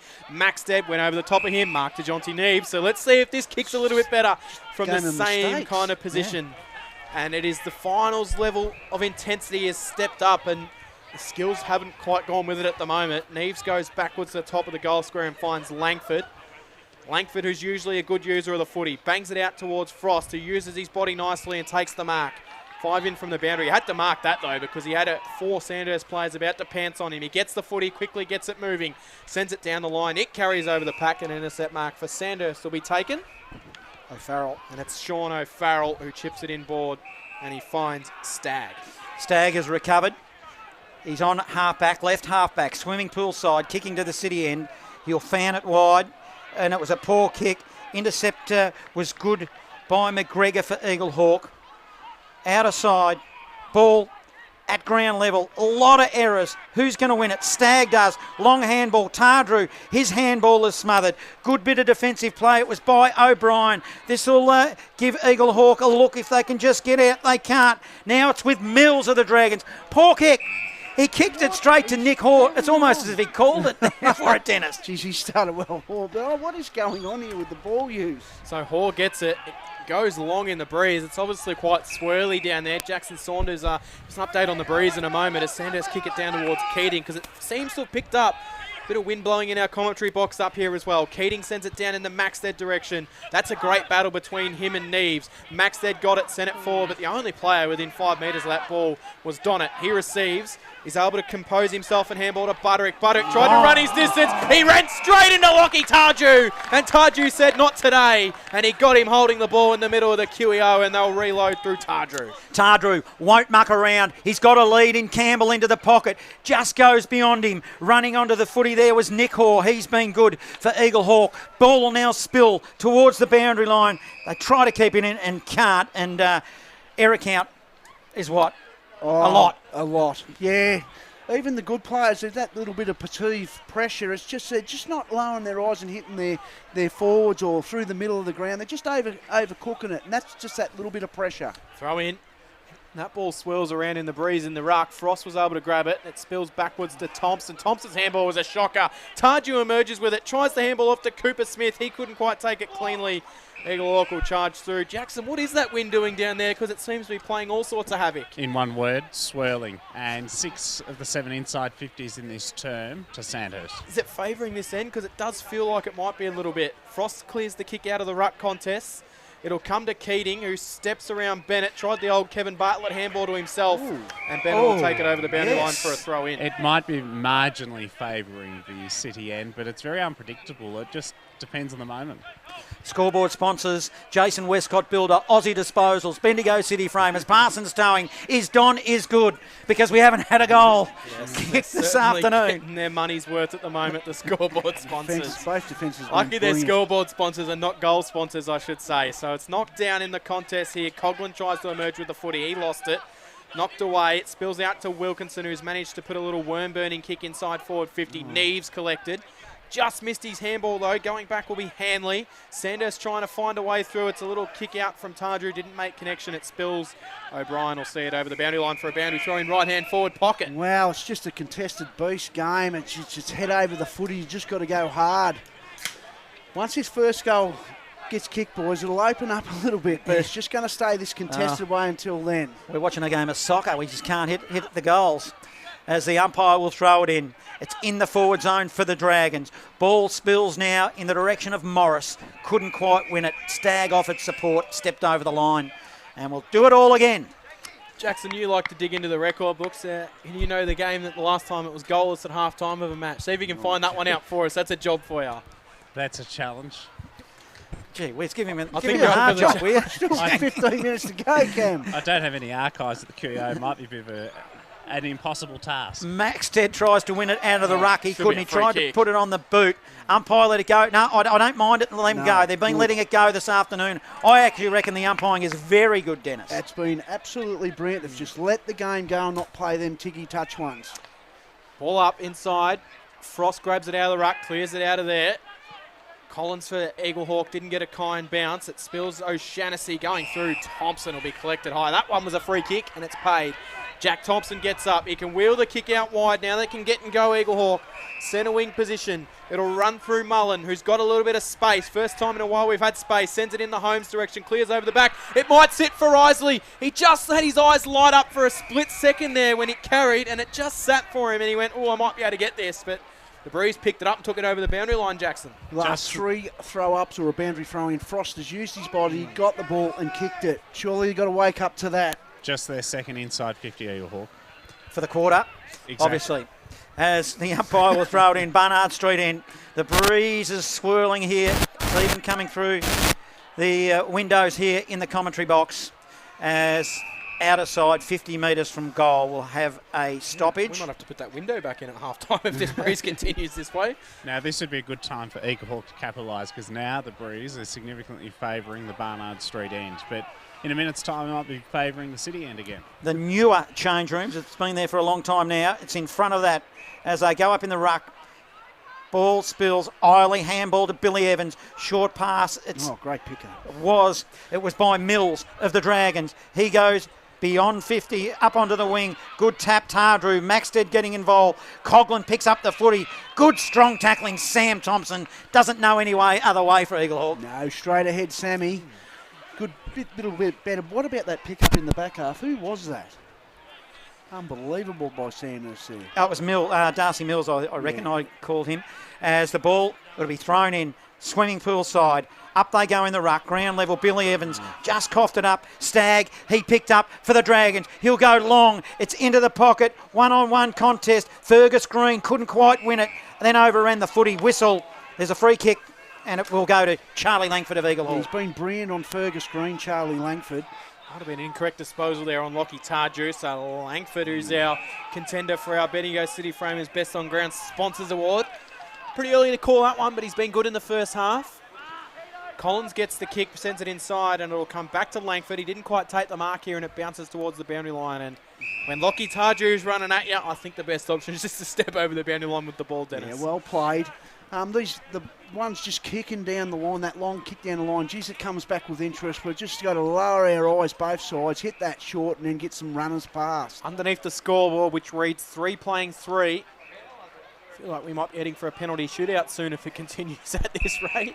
The first quarter cam went for 26 minutes. We're already 14 minutes into the second term. Could we have a goalless opening half for both sides? You haven't given me an answer to my question yet, Jackson. Nick Hall takes the ball out of the ruck. Yeah, get onto it, Jackson. What's the matter with you? As, we're 49 from goal. And it is an arm wrestle, a good old-fashioned arm wrestle. Who is going to pick it up, grab it by the throat, and just do some magic? It might be Smith. Goes around the body, top of the square, whistle, free kick. Here's the chance for the Dragons. It's interesting to Campbell. say the least. Did you see what that was for? He probably just got nudged out as the ball was coming in outside that 10-metre zone. You've got to be in 10 metres before you start using your body. So maybe a little bit early, but in the context of the game, very interesting free kick. Tommy Campbell will kick this. He is a beautiful kick, boys. Yeah, I'm not putting the moz on him. He will kick this. I am telling you 100%. And does. And I tell you, he made the goal umpire work, though, Dennis. We were on the edge of our I think seats. you were a bit nervous for a second there when you I did. wouldn't have thought so, mate. Yeah, that was just that kick coming out of defence. Sandhurst have been really good around when the kick does come long down the line to have that numbers in their front and square, and then they release by hand and get it in quick. The Eaglehawk defence have been brilliant at shutting that down, but when it keeps coming in on a way to numbers, eventually you're going to get one of them, and that's what Jacko has said. Jacko. Tom Campbell would be a kind teacher because he's excused me from my homework. 139 Sandhurst. Eaglehawk 3 behinds. Score sponsor Parsons Towing in Castlemaine. No, you still got to answer the question. You just don't get any extra credit. Stagger moves the ball out of the middle. He'll bang it inside forward. 50. Green will get to the front. No mark paid. Sandhurst faithful thought it was, but it spills out to Coughlin, and Coughlin snaps the goal. 2 in a minute after not getting any for 45 minutes. Would you believe it? 2-3-15 Sandhurst, 3 behinds Eaglehawk.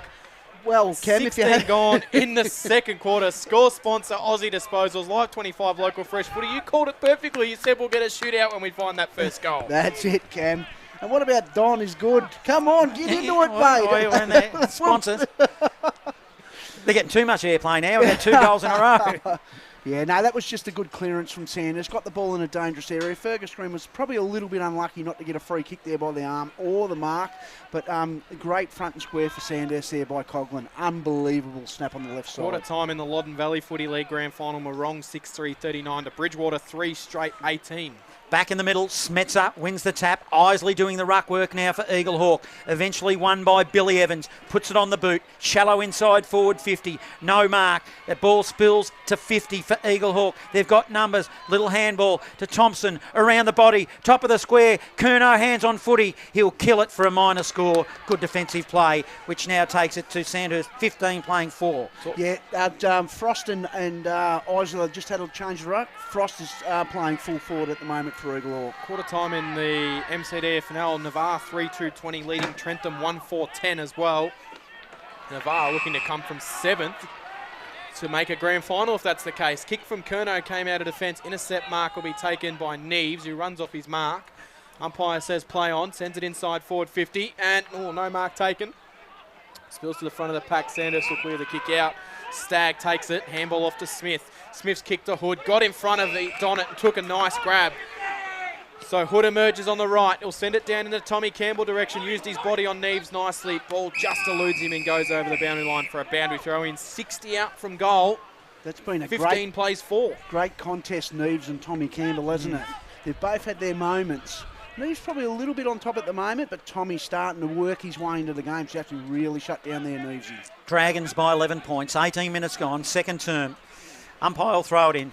Smetzer front position. Little cute tap to the back door. He heard the voice in Tardrew. Tardrew, a little give, was ineffective to Morris. Now it'll be Eaglehawk and emergent. Holmes gave it to Evans. They're shooting around Kuma. Further on to Thompson. Thompson inside forward 50 was a poor kick.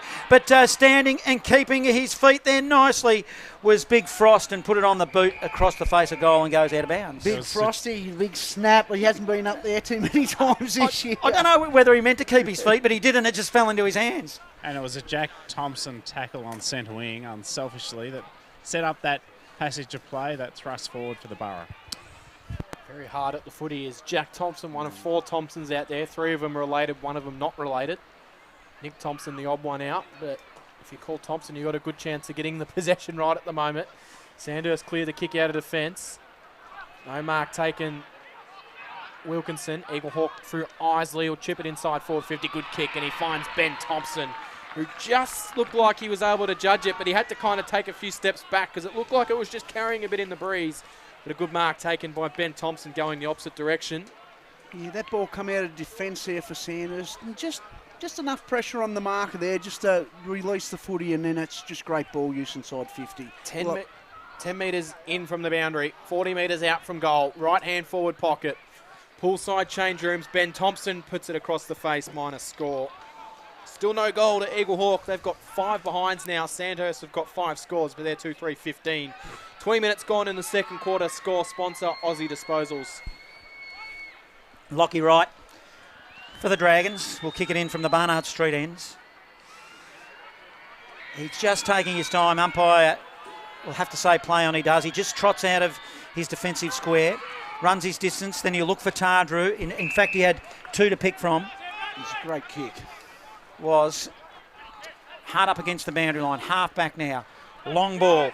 It's by Morris. Morris, long kick down the line. Neves, hands on footy for Eaglehawk. Yeah, well done, Neves. He's just reading that ball coming in defence. He's making Sandhurst really work hard to take a contested mark inside their 50 or just outside of their 50. Also in contention for our Bendigo City Framers Best on Ground Sponsors Award based on this first half. I reckon Jonty Neves has been really solid down there. Throw in. Isley to the front. Knocked down. Taken away. Eaglehawk into the middle of the ground will work it through Budrick, who got some space. He'll send it inside forward 50. Kick was a bit shallow though, but it might work out okay. Evans' handball off to Holmes. Holmes tried to go back to Evans, but it was intercepted right to Urater. Urater kicks the ball out. Doesn't carry to Smetzer. Good mark taken by Isley. So Isley has it. Thinks about going central. He does just that. And he hits his pass to Tom Bennett. Centre of the QEO where the cricket pitch is looking very, very rock hard. Might be a bat first pitch, I reckon, out there at the moment. Sandhurst through Mills will clear off defence, though. They'll wheel it out to Cooper Smith, the captain of this Dragons side. He'll send it out in the Austin direction. Here's a battle for young Austin, who's got to take on the player, and he shrugs off the tackle of Hanley. Gets into some space, does Austin. Sends it in on the left. Take a bow, Austin, because he has hit an absolute lace-out kick to Fergus Green. Yeah, Jacob Austin has done magnificent in just his 10th senior game of footy. it was good, Cam. He just bloody got that dead body weight and drive with his legs out of that. But you've got to nail them tackles in finals. And Cooper Smith, the captain, was the first one to congratulate Austin with a rub on the head with that mighty effort. He's played 9 senior games and kicked 8 goals as Jacob Austin, so he's certainly making a name for himself in senior footy. Fergus Green's got it. It'll take his best effort from a drop punt from the boundary. That is absolutely magnificent. He kicked it to perfection. Fergus Green. Sandhurst moved to 3-3-21. Eaglehawk 5 behinds. The Dragons starting to get on top in this one. Score sponsor Don Smallgoods is Don is good. Live 25 local fresh footy. What a magnificent finish from Fergus Green. I'm absolutely gobsmacked. That is the toughest pocket to kick goals for at the QEO and has been for years. To nail that from there is just an absolutely magnificent kick. There can be no more said about it. It was brilliant. Well, bow to Fergus Green. Ooh, there's a bit of movement. Big Borch is up and about on the bench. He is, as so is Sandhurst. Smetzer now. Ball spills to Hood. Then it spills to Eaglehawk player who'll put it deep inside 50. It was Butterick with the ball. Now on half forward. Getting involved was McGregor, but it spills. Rebound footy. Mills of the Dragons puts it wide. His target was Big Smetzer. Yeah, it was Island, Smitzy. sorry. Oh, Smetzer. Smetzer. The Maryborough boy. Yes, absolutely. 12 of the 20 inside 50s in this term 2 have gone to Sandhurst. I think Collins might be the one from Maryborough, wasn't he, Dan? Oh, Collins? Yeah. It was, no, Smetzer might have been from up North Central, I think. Yep. Yeah. Here we go. So Sandhurst will work it out. Tarju emerges with the footy. Handballs across to Hood. Hood's able to swing the right direction, send it down into the Maxted direction. Couldn't take it. Neves was playing in front. He's been magnificent so far. Ben Thompson got it, sent it up towards the line. No mark taken from Island. Pressure came from Kuma. Keating handballs to Tarju. Tarju just does his best work in a phone box. And he hits the pass off. And now the Dragons can wage. It'll be a downfield free kick, but advantage will be paid. Kerno emerges with it. Handball over the top to the runner here, which is Brome. Brome gets in separation. Sends it out in front of Ureta. Will it sit for him? Eaglehawk's defence come charging out. Ureta kept the line of the footy really well. He was able to pick it up. Wow. Shrug off one tackle. He dances one way, dances the other, and hits the pass to Collins. Dayton Ureta. A little bit of dance moves from him, and he got it towards Collins, who is the Maryborough boy. Played at the Magpies last year, moved to Sandhurst where he played his junior footy, did Seb Collins. He'll load up from 55. It's going to go right to the line. I think he's got it. He's kicked an absolute ripper. From outside forward 50, Seb Collins and Sandhurst have kicked 4 in a row, and they've opened up a 22-point lead. 4-3-27. 5 behinds Eaglehawk. Score sponsor Bendigo City Framers. Live 25 local fresh footy. It was perfect timing there for Seb Collins Greens because the breeze picked up significantly to the city end as he had a shot from 55 out. Unbelievable, mate. Just got under that ball and kept carrying it. I've really liked the ball movement from Sandhurst now and their run and carry from beyond the footy. They've opened up this game, but that was an absolutely individual, brilliant performance by Dayton Arata there to weave himself through trap of composure. A couple of big performances now by Sandhurst. Eaglehawk, they need to respond now as they win the footy through Bennett. Bennett will spread it wide to the outer side swimming pool side. Thompson, he'll go inside forward 50 now, and his target was Isley, and he couldn't quite get it before it goes out of bounds, and it will be a ball in. Bit of a tricky breeze there, obviously. Must have juggled it over the line. Big Isley. Someone's got to do something for Eaglehawk. They need somebody to take it right by the scruff of the neck. A response is required. Let's see if they can get one on the board here with Frost in the ruck. Up against Smetzer. Ball spills to the front of the pack. Still 50 from goal. We're going to have a stoppage for sure. Whistle on play and we'll do it all again. The red sign's Yeah, the gone Borough's up. got to be really aware of these running half-backers now for Sandhurst. The red sign's gone up for Sandhurst. Eaglehawk will go back. They missed their handball, though. They'll track after it and go towards the boundary line. Kept alive. Smith disposed of the footy illegally. Umpire says play on. Ben Thompson picks it up, bangs it high inside forward 50. Needs a flight, spills out. Great. Hoare read it at the front of the pack nicely. He'll go goalwards. Nick Hoare. This might be a response thereafter. Yeah. Hoare from 5 metres in from the boundary lines kicked it as well. And we've seen some absolute ripping goals this quarter. Nick Hoare, that is a brilliant finish. Hey, what about the front and square though, boys? He actually Oh, followed the foot in. magnificent. 1 touch, 3 steps, bang, goal. Absolutely magnificent. 1-5-11 Eaglehawk, 4-3-27 Sandhurst, 27 gone in the second quarter. Score sponsor, Jason Westcott Builder, Live 25 local fresh footy. Well, they needed that one, boys, and that's to say the least, in a bit of red time here. So, you know, if they can get another one, Billy Evans starting to work his way into the game. Couple of clearances around stoppage here. Probably just need this clearance and get it back inside 50. Gives them some momentum going into half-time, though.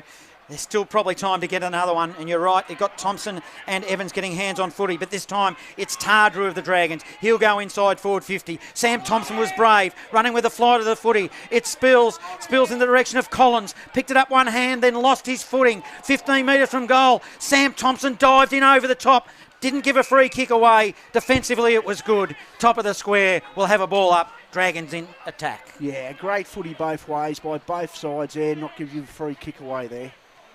Oh, Tardrew. Tardrew took it out of the ruck. Ben Thompson tackled him, didn't make connection with his foot. Umpire says play on.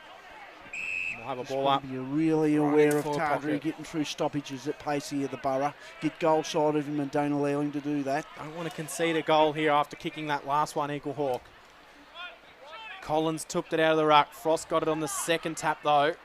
Evans just burrows in after it, knocks it forward. Sam Thompson's on top of it for Eaglehawk. He's having a crack, isn't he, Sam Thompson? Oh, he always has a crack, mate. That's what he's built for. Yeah, they're all players having a crack, though, aren't they? Yeah. He's pretty mad when it comes to going after that footy. It's taken out of the ruck, straight down the throat of Cooper Smith, who puts it through for a minor score. Just got to be aware around them stoppages inside 50 for the Borough, that we get goal side of them and don't allow them that little bit of space out the outside of the stoppage. 28 plays 11, 28 minutes gone in the second quarter. Sandhurst in front, score sponsor is Parsons Towings in Castlemaine, Live 25 local fresh footy. Charlie Langford will kick in for Eaglehawk. Stands at the city end. Trots out of the defensive square. Sends it long to halfback. They'll set themselves. Oh, big fly, unrealistic by right of the Dragons. Advantage is paid. Jonty Neves takes advantage and kicked it straight to the opposition in Ireland of the Dragons. So Ireland takes the mark and he'll come across to Curnow. Did he pay unrealistic on that last one? Because he only took out the Sandhurst player in the contest from what I saw there, Dennis. Yeah, he did play unrealistic, Cam. Probably, You can't do that. yeah, but he only affected Maxted's run at the footy in the end. He was the one that he jumped on top of. Nick Thompson will receive the kick that carried over the back. He'll chip inboard dangerously, but it's marked there by Ty Evans. Evans will swing the kick out wide. Mark taken for Eaglehawk by McGregor. Maybe that should have been 50, and I think it will. Oh, no, that probably could have only been 50 there, I reckon. He was moving around as he went to pick up the footy there. McGregor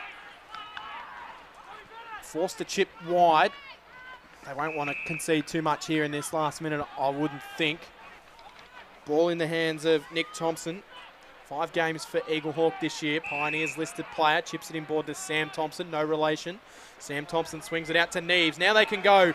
Neves has got the pass over the top to Bennett if he wants it, but he goes longer in the Frost direction. Frost did well. Used his body. Roved it at ground level. Sends it inside forward 50, and it was a chance for Clayton Holmes, but it's no mark to him or O'Shannessy. Sandhurst will take it out of defence through young Austin. It was just an awkward kick. He's hanging there for a while. Frosty, he just hasn't got that style to kick it. It was a ruckman kick It of the was, footy. wasn't it? No more needs to be said. But I like the way that he keeps his feet, Big Frost. Yeah, he's unbelievable. Everyone falls over and he just emerges. He's done that a couple of times with the footy. Just that kick was just a little bit awkward. As they'll throw it in now. He's got front position Frost for Eaglehawk. Taps it at his feet, all tied up. Stoppage.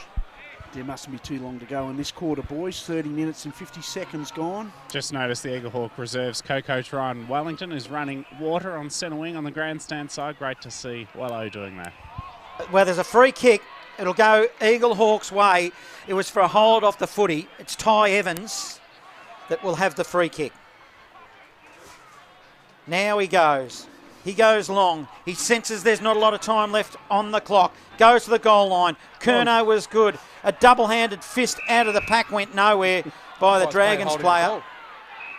It'll be a free kick. It's not going to go the way of the Dragons. Sandhurst free kick, but he's holding the ball. At the bottom of the pack, Ureta gets up very, very gingerly. And he will get the free kick, courtesy of umpire David Carter. Sandhurst have had only one more inside 50 in this term, yet they lead by 17. Ureta, long kick beyond 50. There's a lot of Eaglehawk players around this footy. Evans couldn't quite get his hands on the footy. Siren sounds. 28 playing 11. Sandhurst lead. Live 25, local fresh footy. Wow, what a half. It took until the 15-minute mark of that second quarter for us to have our first goal in the game. We've had 5 since. Dennis called it halfway through the quarter. He said once we get one, we'll start to see a few, and that's exactly what happened. Yeah, I think Sandhurst just got started using the ball just a little bit better in that second quarter. Towards the middle of the quarter, especially when they started running, shoot and gun from their back half. I just think their ball use was a little bit better than Eaglehawks. I do like the way Eaglehawk has taken the game on, though, using their shorts. And they've turned a couple over through the middle, but they've got to continue to try and do that to win this game of footy. I reckon if they can expose Sandhurst through that area of the ground sometimes, they might get on the end of a couple and get a bit of a run on. But Sandhurst, just their ball use, Cam, was just a little bit better, and that's been the difference in the two sides. But both sides having a real crack. I've been really impressed with Sandhurst's pressure, to be fair. That's half-time. Plenty more to come. Do not go anywhere. Eaglehawks still well in this game. They kicked the last goal of the quarter. So a 17-point margin as we enter half-time. It is semi-final Saturday in the Bendigo Footy League. Wins already to Sandhurst in the under-18s and the reserves, both over Golden Square. Will their seniors be joining them on grand final day, or will they be forced to rack up again next week and take on another game of footy? The second half to come from the Queen Elizabeth Oval on Live 25, local fresh footy.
Live 25, local fresh footy, and we are at the Queen Elizabeth Oval in Bendigo where all the finals are played, and it is second semi-final day. Sandhurst taking on Eaglehawk. It's 28 Sandhurst, 4-4-28 to Eaglehawk 1-5-11. And it was an entertaining first half. It took until 15 minutes in that second quarter to get a goal, and we've had 5 since. For Sandhurst, Tom Campbell, Fergus Green, Seb Collins and James Coughlin. For Eaglehawk, it was Nick Hall with a brilliant kind of front and centre and a kick from 50 as well that went straight through. Dennis Grinton, you've been looking at the better players for Eaglehawk in this game. While you're assessing who those are, I've got a halftime score from the MCD FNL, and Trentham are starting to get on top there. Halftime 6-8-44 to Navarre 3-3-21. So the Saints looking like they might be on their way to a grand final in the MCD FNL. Of course, Carisbrook take on Natty Bialaba tomorrow, where the two winners will meet and play off for a premiership next weekend. But back here at the QEO, who'd you have for the better players from Eaglehawk? Probably a little bit tougher to pick than Sandhurst in that first half. It felt like a lot of those classy players from Sandhurst started to get on top. So once you've done that, Johnny will run through his better from Sandhurst. I'll be interested to see who's Johnny's better is for Sandhurst. But I think don't have to agree with him. Just Nick Hoare for Eaglehawk for mine, the only goal kicker for him. But I think overall he went a little bit quiet through the middle part of that quarter. But outside that, I think he's been brilliant all game. Probably up around these 12 to 15 possessions to half time. He's been quite good at the ball using, and that's been probably the difference in the two sides. But I really liked one of my favourites, Billy Evans. In that second half of that quarter, he started to win a bit of ball around stoppage. Does a lot inside that people don't see, and I love that kind of thing. I think Dylan Hanley behind the footy. Jonty Neves, his ball use has been questionable at times, but his one-on work has been brilliant. And obviously, Charlie Langford to keep Fergus Green to 1 goal at half-time. So one thing I will say about Jonty Neves is he's doing a lot of things well. Just when he gets the footy, just probably not as efficient as what he'd like to be. Yeah, probably not. But I reckon he's doing a terrific job, because I don't think Kobe Maxed's had an influence on this game yet, and that seems to be the direct matchup for him. Yeah, so it's been a big win for Eaglehawk there, because Maxed's an absolute gun. Just smart that ball use, or give it to your half-backers by hand so they can carry and break the lines. Now, you are the coach, yes, Dennis, so I'll give you my best players and you give me an assessment how you think I went and add to it. But I've really liked the game of Lockie Tardrew through the middle class. Has really shone through. Also, I reckon Cooper Smith as well. I reckon he's shown a fair bit going through the middle, and his desire on the footy. Dayton Urader at times I thought was pretty good. And the big ruckman, Hugh Smetzer, he's up against it, against Big Frost, but a young player. I reckon he's got that little bit of an X factor, as has probably for 2 minutes of the game, Big Collins all of a sudden looked like he was going to, grab the game by the throat by himself, albeit it was only for a very short period of time. How did I go with that? Did I miss anyone? No, not really. I think you're spot on the money. I think their backs have been a little bit underrated, Sandhurst backs, off halfback. You did mention Mills and like Ireland on Ireland's Clayton good. Holmes, because Clayton started off like a house on fire, and then he's nullified in that second quarter. I don't think he touched it. I think the back halves have been brilliant from both sides, to be fair, but I reckon you nailed it, Johnny. Father Jackson Saunders, you've got Loddon Valley Footy League scores going on. Grand final day out there, Bridgewater, Pyramid Hill. Give us an update. I do, thanks to Mick Purcell, and it's Morong leading at the major break by 20 points, 8-7-55 to Bridgewater, 5-5-35. So a lot at stake. Did I say Pyramid Hill? Yes, In that one, obviously, Bridgewater looking for their 25th premiership in their club's history, their first flag since 2016. Morong, on the other hand, they've won 77 of their past 85 games, and of course the last 3 premierships in the Loddon Valley Football League. Morong and Bridgewater doing battle out there, Nat. Yeah, out there it's today. pretty close, yeah. So 20-point lead. Sean Knott had 2 goals in the first quarter. Of course, he was a name that you used to be around Eaglehawk. Any update on if he's been able to get any more on the board, Jackson? No, but I can tell you that 25 inside 50s apiece in this game. I thought you were about to tell me out there. I can't update you on goal kickers out there at Newbridge, but I can tell you Tony Holland has been manning the gate amongst other club faithful at the Newbridge Football Netball Club. Huge crowd, so they're very pleased with the response there, which is no surprise, and I think that's reflective of the crowd here in the Bendigo Football League today. Personally, I'm a fan of the night final in the Bendigo Football League. when it's the Len Valley and Heathcote Footy League. No, grand but no final one's days. going to come back from Newbridge. Yeah. I don't know. I mean, It's tough. I think next week's game starts about half an hour to 45 minutes later because you get the under-16s and maybe get one or two trickle in from Huntley. But I don't think I don't think if you're going out to Newbridge, you're not coming back here to watch a Bendigo League footy final. I wouldn't think, Jackson. A lot of footy tragics too. Okay, let's move on. If I didn't have Can Mass, I ask a question here, a footy question about the game to you? Yeah, but I come back for Mass though as well.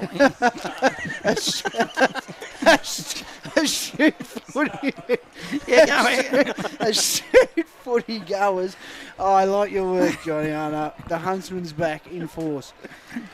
Lockie Tardrew is such... I've been having this argument with a lot of people. He's such a dynamic player. I know he's going to outplay a lot of players. But surely around stoppage and around the second half here, you have to put a bit of work into him, don't you? About having a run with him. No one does it, and he wins the Mickelson. He owns his own. I know he's so good around stoppage as well, but as a coach, would you put a bit of time into him? You'd have to. But it's easier said than done. Like last year in the grand final, he smashed Gisborne on one leg. He had one hamstring hanging off by a tendon. Just to catch him, his composure around the footy, and he's tough. Like, gone are the days where you go and try to belt a bloke, which we don't condone, of course. But back in the 80s and 90s, I reckon he would have survived through that era as well. That didn't happen. Absolutely it did. But in saying that, he absolutely would have because of his work rate, mate. Yeah. He reminds me of a bloke that I used to play a lot of footy against. He played at Collingwood, bloke by the name of Brendan Tranter, who was absolutely brilliant. His ability to get to contest after contest after contest. And I suppose if you get into 140 contests, you're going to get the 40 times, especially when you're that good around it. And that's what he does. Your normal midfielders here, they probably get to 80 contests. He's getting to 140. So that's why he's such a good player. But as coach, I'd be putting a bit of work into him around stoppage and around the ground. Who gets the job? Nullifying. That's the next question. Three of them. I'd probably put Boderick onto him and just say, let's just do a shutdown role on him from now on for this second half. See if we can nullify him. And as soon as I say that, guess who's gone to him? That's exactly right. And then potentially have someone off half back when he runs into forward. They peel off. So in threes, not one job for one person. You've got to pay the big bucks to come in here and give comments. But watching him, he is. Geez, he's a good player. He's a superstar. Absolute superstar. And I did talk to a VFL coach during the week, and they were saying how he said he was a star in VFL. So let's get things underway. It was Eaglehawk by a point at quarter time. Sandhurst at 17 at half time. Here's Cameron Power for the second half. It was Evans to Frost. Frost sends it inside forward 50.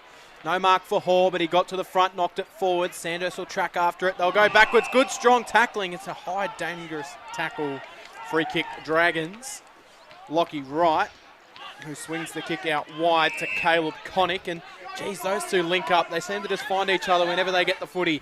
Down the line he goes. Smetzer, who read it nicely, ran forward, sent it down in the direction of Hood. No mark taken. Sam Thompson, front and centre, just clears it out of there. Frost will go back with the flight, and mark taken by Connick. And I reckon Tarju just professionally got in the way to stop Frost from getting back to that contest. And anyway, kick will go into the middle, and Eaglehawk will turn it over. Yeah, it was an aggressive kick.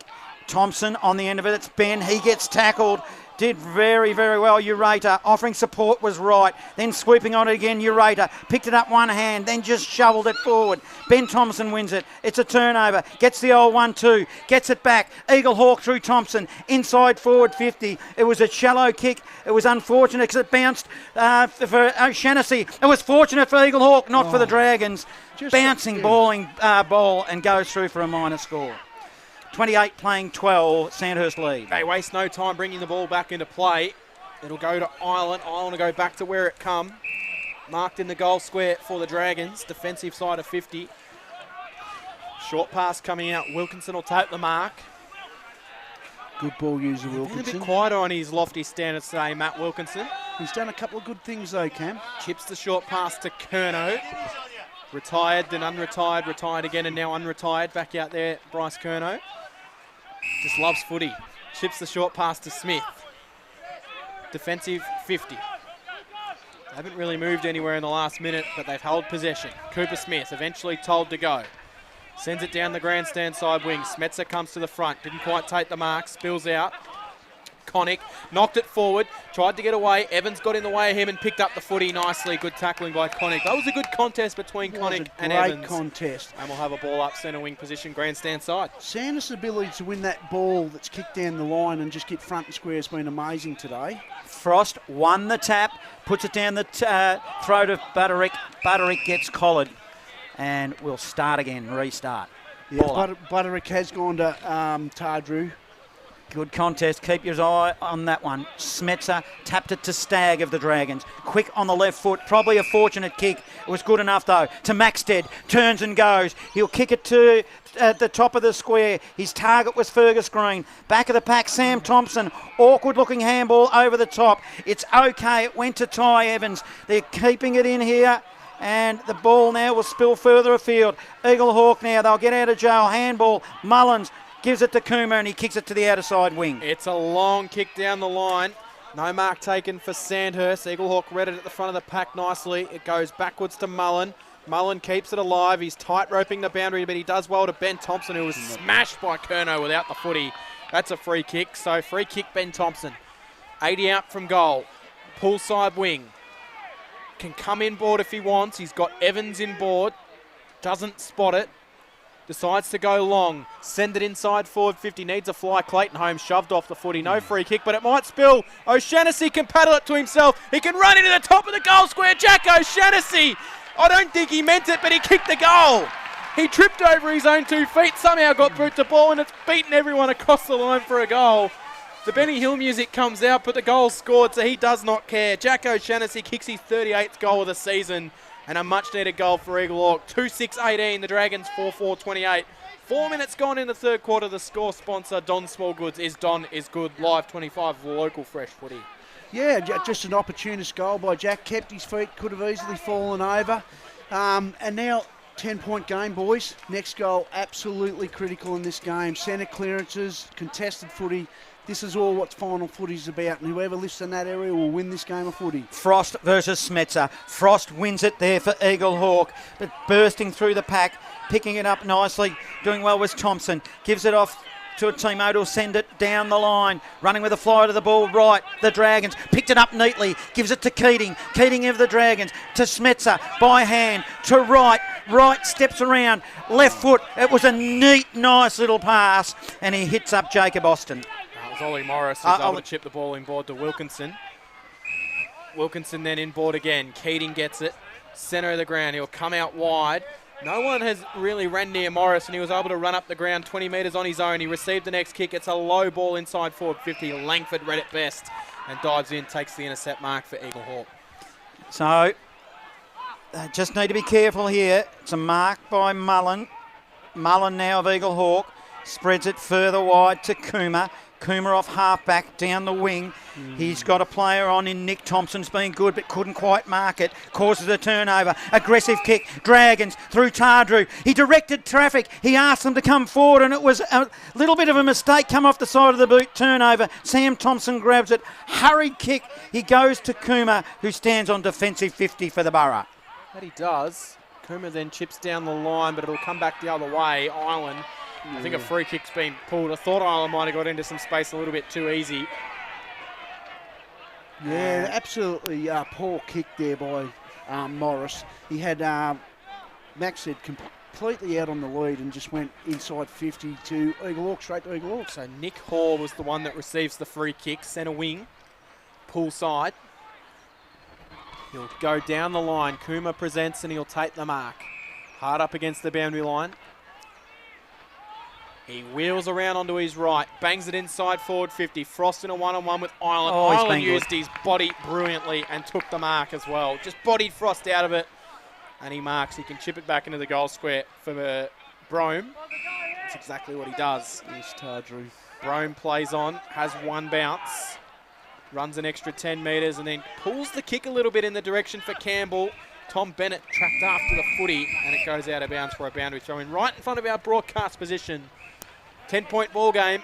early stages of the third quarter in the second semi-final for the Bendigo Football Netball League. 4 of the 5 inside 50s for Eaglehawk to the City end in his third term, and the breeze has picked up hugely, so it's favouring that end. I'll give you a name, Clayton Holmes. If they're going to win it, the Borough, they need him to get a couple onto the scoreboard, but it'll be Tardrew off halfback, handball to Keating. Dragons now move it nicely off halfback. The ball is aggressive, traverses the square to the opposite side forward. Sam Thompson's been good, won it, punches it forward towards the boundary line, and the boundary line wins. And across half forward, where the Dragons are in attack, will have a ball in. Yeah, both sides using the ball inside 50, it just needs to smarten up a little bit. Whoever can do that will absolutely get on top of this game. Their half-backs, their backs are running quite well. It's just that little bit of use from forward to centre, both sides. If whoever smartens that up the most will get right on top of this game.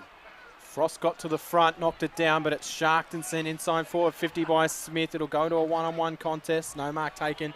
Sam Thompson at the back for Eaglehawk was able to collect, and he's taken over the boundary line. Got a boundary throw in, hard up against the point post. He's a candidate for the Bendigo City Framer Sponsors Award, Sammy Thompson. Yeah, he's been good, I reckon. Got a good supportive base behind the goals down there. Yeah, absolutely. Yeah, he's been good, tough and hard. Done all love the it. little things, Johnny. It'll be a throw in. All the Eaglehawk supporters down at the Barnard straight end. All the Sandhurst ones up the other end of the ground. Knocked down Tardrew out of the stoppage. Fires it on goal. Puts it through for a minus score. He's unreal, isn't he, Tardrew, how he can get to contest after contest and even win stoppage forward 50. He's got to really put some work into him now. Not allow him to do 13 that. times in the best players this year, Lockie Tardrew. A Derek Philo medal win for Interleague, and he's also 28 today, so it's his birthday as well. So Donnett will play on from fullback for Eaglehawk. Straight down the guts and didn't look. Kicked it straight to Maxted. There was two of them, and Maxted was the one that marked it. Good, strong, hard lead. Hood. And Maxted hit him on the tit and will, or chest, I should say, Dennis, as he'll have a shot at goal. Oh, no one's spreads it wide. And defensive play, did they go to sleep a little bit as Coughlin takes a mark? I reckon Eaglehawk did. Yeah, they thought Hood was maybe going to have a shot outside 50, and Coughlin just drifted into a little pocket of space and they just went to him. All alone, 15 metres clear. It's a big final. Do not go to sleep at this stage of the game. He didn't kick well for me. He got too close to the man on the mark in the first quarter. Has he learned from his mistake, Johnny? James Coughlin for Sandhurst. He leant back on the kick. I didn't like it off the boot. And he just didn't kick through the footy, and it was a minor score. Takes it to Sandhurst 30, 18 Eaglehawk, midway through this third term, live 25 local fresh footy. 1 goal 2 for James Coughlin now, so he's missed a couple of chances. Thanks, Father Jackson, down at ground level. Eaglehawk will bring the ball back into play. Looks like Donnett will run his allocated distance. He'll clear the kick down in the Frost direction. It didn't quite get there. It's spilt right. Tried to fend off one tackle. He's tried gone. to fend off the Well second, done, and son. he's gone holding the ball. Good pressure. Blake McGregor's the one that's going to receive the free kick. Got through the first one, didn't get through the second. So McGregor's got it in half back. Needs something to come down the line. It's a little chip kick up the line, and well, he's absolutely picked out Caleb Connick, who gets it. He wheels it to Darcy Mills. And now Mills can steadily compose himself across defence for the Dragons. O'Farrell goes back He'll go across to go sideways for to the sink. O'Farrell. That's exactly what he does. That's the reason we've got a coach in the box, Cameron. Yeah, that wasn't hard to spot what was going on there. O'Farrell swings it out to Trying to give you a Curnow. rap, This Dennis. is what Sandhurst have done all day. They just hit these short passes wide and wait to open it up. They go back to where it came. O'Farrell's just decided to double his stats that he's had for the day in the last 20 seconds. Fires it down the line. It's a really nice Up kick through to the centre, Keating. boys. Keating's been rated as one of the Oh, elite look at kicks this. of the Sandhurst Dragons. That's exactly why. He hits Coughlin. Coughlin puts it out in front of Maxted. Maxted had to labour after it. Handball over the top, back to Coughlin. Coughlin over to Tardrew from the boundary. Tardrew can sidestep one way. No, he can't. Great tackle from Eaglehawk. And it's going to work out, though, for the Dragons. They'll fire it to the top of the goal square. And eventually, Ben Thompson will just handball it through for a minor score. Geez, that was a strong tackle. I didn't quite catch who the tackler was. But so many times Tardrew is going to get through that and snap that goal. But an important tackle, and the desperation from Eaglehawk lives on. Langford 31 playing 18. Dragons lead in this second semi-final. Langford plays on from fullback for Eaglehawk. Sends it in the direction of O'Shannessy. Keeping his feet, though, was Connick, who was coming into this game. Handball forward to Hood. Hood aggressive. They'll look to come corridor. Wilkinson by hand. Connick, short pass. It's neat. Finds his teammate Morris further afield. Curnow, the old 1-2. Back to Morris, who'll go inside forward 50. It is Morris, isn't it? Collins, rather. Morris, where did I get Morris from? As the ball is on the outer side. And they look alike, don't they? There's about a 6 foot height differential. As Eaglehawk win it off half back down to the wing. And about a year's extra worth of hair on the head of Seth Collins as well. Get them wrong every now and again, Dennis, don't you? Both defences working absolute overtime here. Absolute overtime. I love the defence that are coming off and they're trying to read the ball just like that spoil then. Unbelievable. Just took a chance, done his work early, got there early. Throw in. Centre wing, pull side of the QEO. Stagg will track after it, goes over the boundary line for a boundary throw in. A progress score in the Len Valley Football League Grand Final. Morong 9-7-61. Lead Bridgewater 5-7-37. So 24 points, the lead to the Panthers. And I notice a few of the Sandhurst boys is pricked up. They're about to come back out onto the ground. Obviously, everyone's interested in what's happening out at Newbridge. Good stuff. Tarju down. O'Brien clears it across the ground. It's a dangerous kick. It's going to be turned over. Caleb Connick is the hot man at the moment. Come into it, he hasn't chips inside. Pass was not effective though. Eaglehawk will be able to handball their way out of trouble. Now they've got some options in the centre if they can get there, but the kick just carried a little bit too much for Ty Evans. And a mark to Darcy Mills, who's lost his shoe. Lost his shoe. So Cam, you should have kicked it straight pauses away. the clock and says, I'll give you time to put your boot on. Gone are the days where Evans would have gone and grabbed that boot and threw it over the fence. Probably would have seen that happen a few times back in the day, Dennis. Yeah, too many. Yeah, blokes help each other off the ground. Umpire says play on. Mills chips it out wide to Lockie Wright. Wright will run down the poolside wing, send it up towards the 50, and he's got a spare marker in Ollie Morris, who's right on the boundary. Poolside change rooms. Morris with a little dinky kick inside forward 50, and Charlie Langford says thank you, mother, for the rabbits, and takes the intercept mark. Might be, in fact, Donnett with the footy. Donnett, yep. Donnett. So you do get them wrong sometimes, Cam. You're making me look good now. Donnett. Donnett goes to the wing. It was a big, long kick. Frost put his head down, then grabbed the footy, and then he got collared by Collins. On this occasion. He's had a good 5-minute patch, Collins. He's a beautiful mover, isn't he? He is. He's got a bit of size about him as well.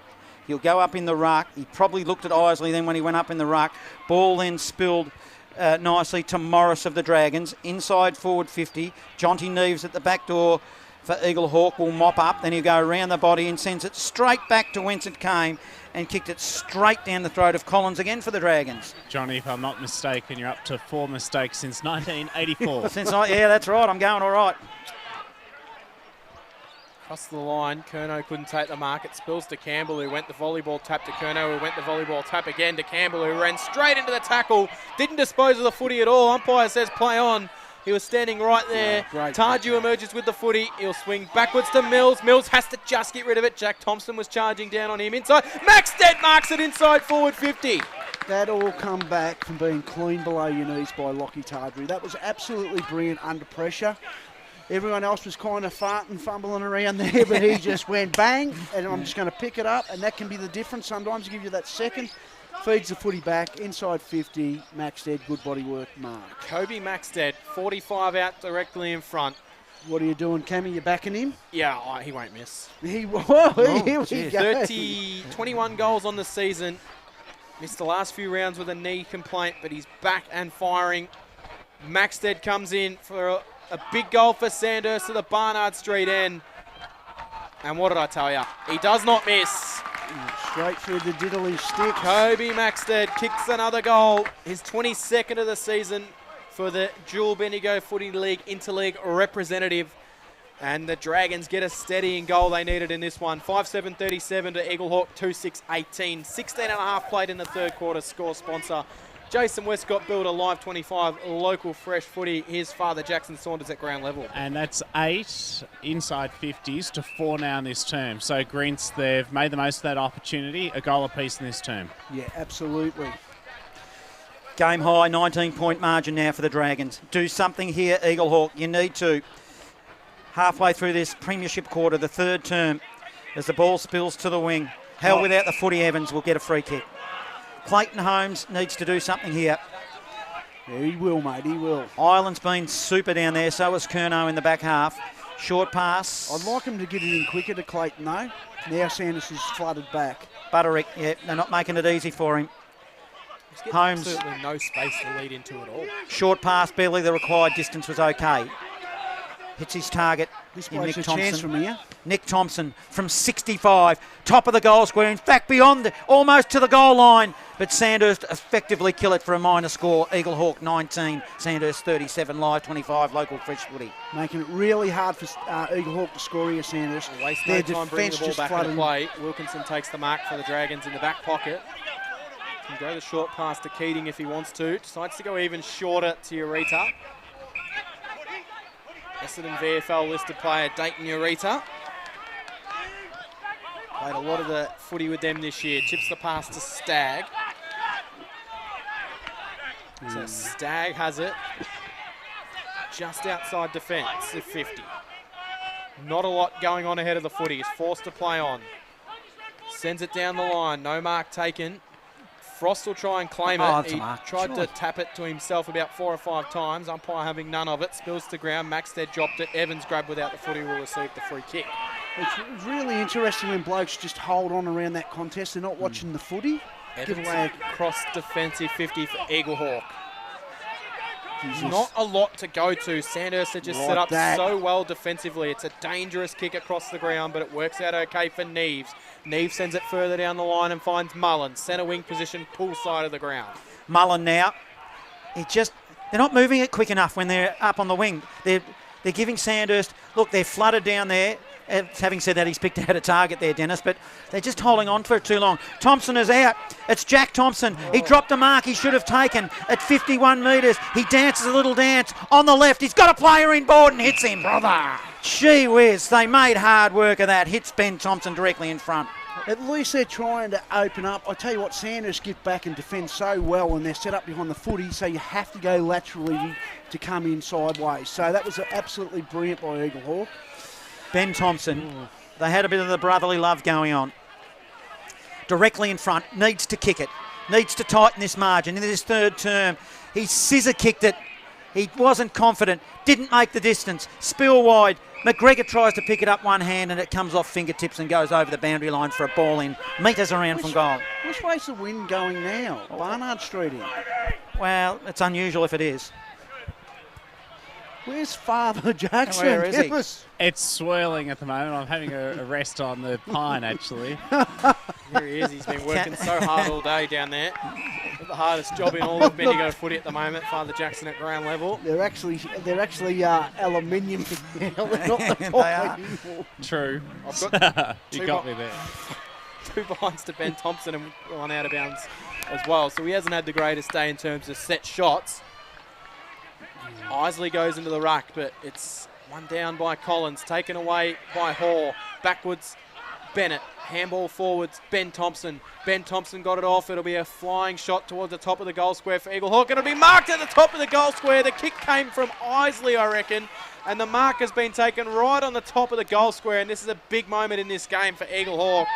And it is Nick Thompson, Won't miss. who's kicked 5. He hasn't kicked 5. He's played 5 games for Eaglehawk this year. Bendigo Pioneers listed player. They were knocked out last week, so he's available and back for Eaglehawk, and he has absolutely had a nightmare. He didn't kick through the footy. He stabbed at it and he slams it into the post from the goal square. It is a big mistake from blokes just to try and glide it through. Like, it's a beautiful natural kick. Yeah, kick through That's it. a really disappointing Anyway, one. that's a learning curve for the young fella. We'll move on. And I'd hate to know what Travis Matheson would be thinking down on the bench after watching that. Darcy Mills plays on from fullback, 17-point margin. Big blow in the context of the game too. Goes to Smith. Smith aggressive, looks corridor. They're always looking corridor as well at the moment, Sandhurst. Brome, short pass, bullet ball. Stagg was good enough. It's got a running Smith, sold some candy, has a bounce. He'll run to half forward. It's a long ball. He's got a lead. It's a perfect kick and hits Fergus Green, who comes to light at this late stage. That footy where you just take that game on through the middle with that short kick, and then you unravel it with that one handball to get out the back in space. That was just brilliant footy to watch, Johnny. Unbelievable. And Stag's take too. Oh, yeah. It was like the half volley. It was beautiful. And then the hands to give it off straight We've away. hardly seen Fergus all afternoon. All of a sudden he just rises above the pack and takes. It was perfect delivery. Will kick the goal. Fergus Green, 45-degree angle, steps around, long and strong, and kicks a goal and extends the margin to another game high. And it's danger signs for Eaglehawk. They had their chances and they just muffed it a little earlier. That takes the score to 6-7-43, 23 points the margin. Eaglehawk 2-8-20, 23 minutes gone, third term. Score sponsor, Aussie Disposals, Live 25, local fresh footy. That's the second goal for Fergus Green too. And in the North Central Football League, a half-time score. Birchip Watcham Bulls, 5-10-40 over Sea Lake Nandelli Tigers, 3-4-22. It's the preliminary final. The winner of that game will meet the Calder United Lions at Donaldson Park in the grand final next week. So we'll go back in the middle here. Frost wins it down. Not taken for Eaglehawk. Mullen goes after it the second time. Kerno in there. And Cooper Smith to break the lines of that pace and just bounce. Come inside, have a bounce. Does that inside so 50. often as well, does Cooper Smith. Frost takes it out of the ruck, bangs it inside forward 50.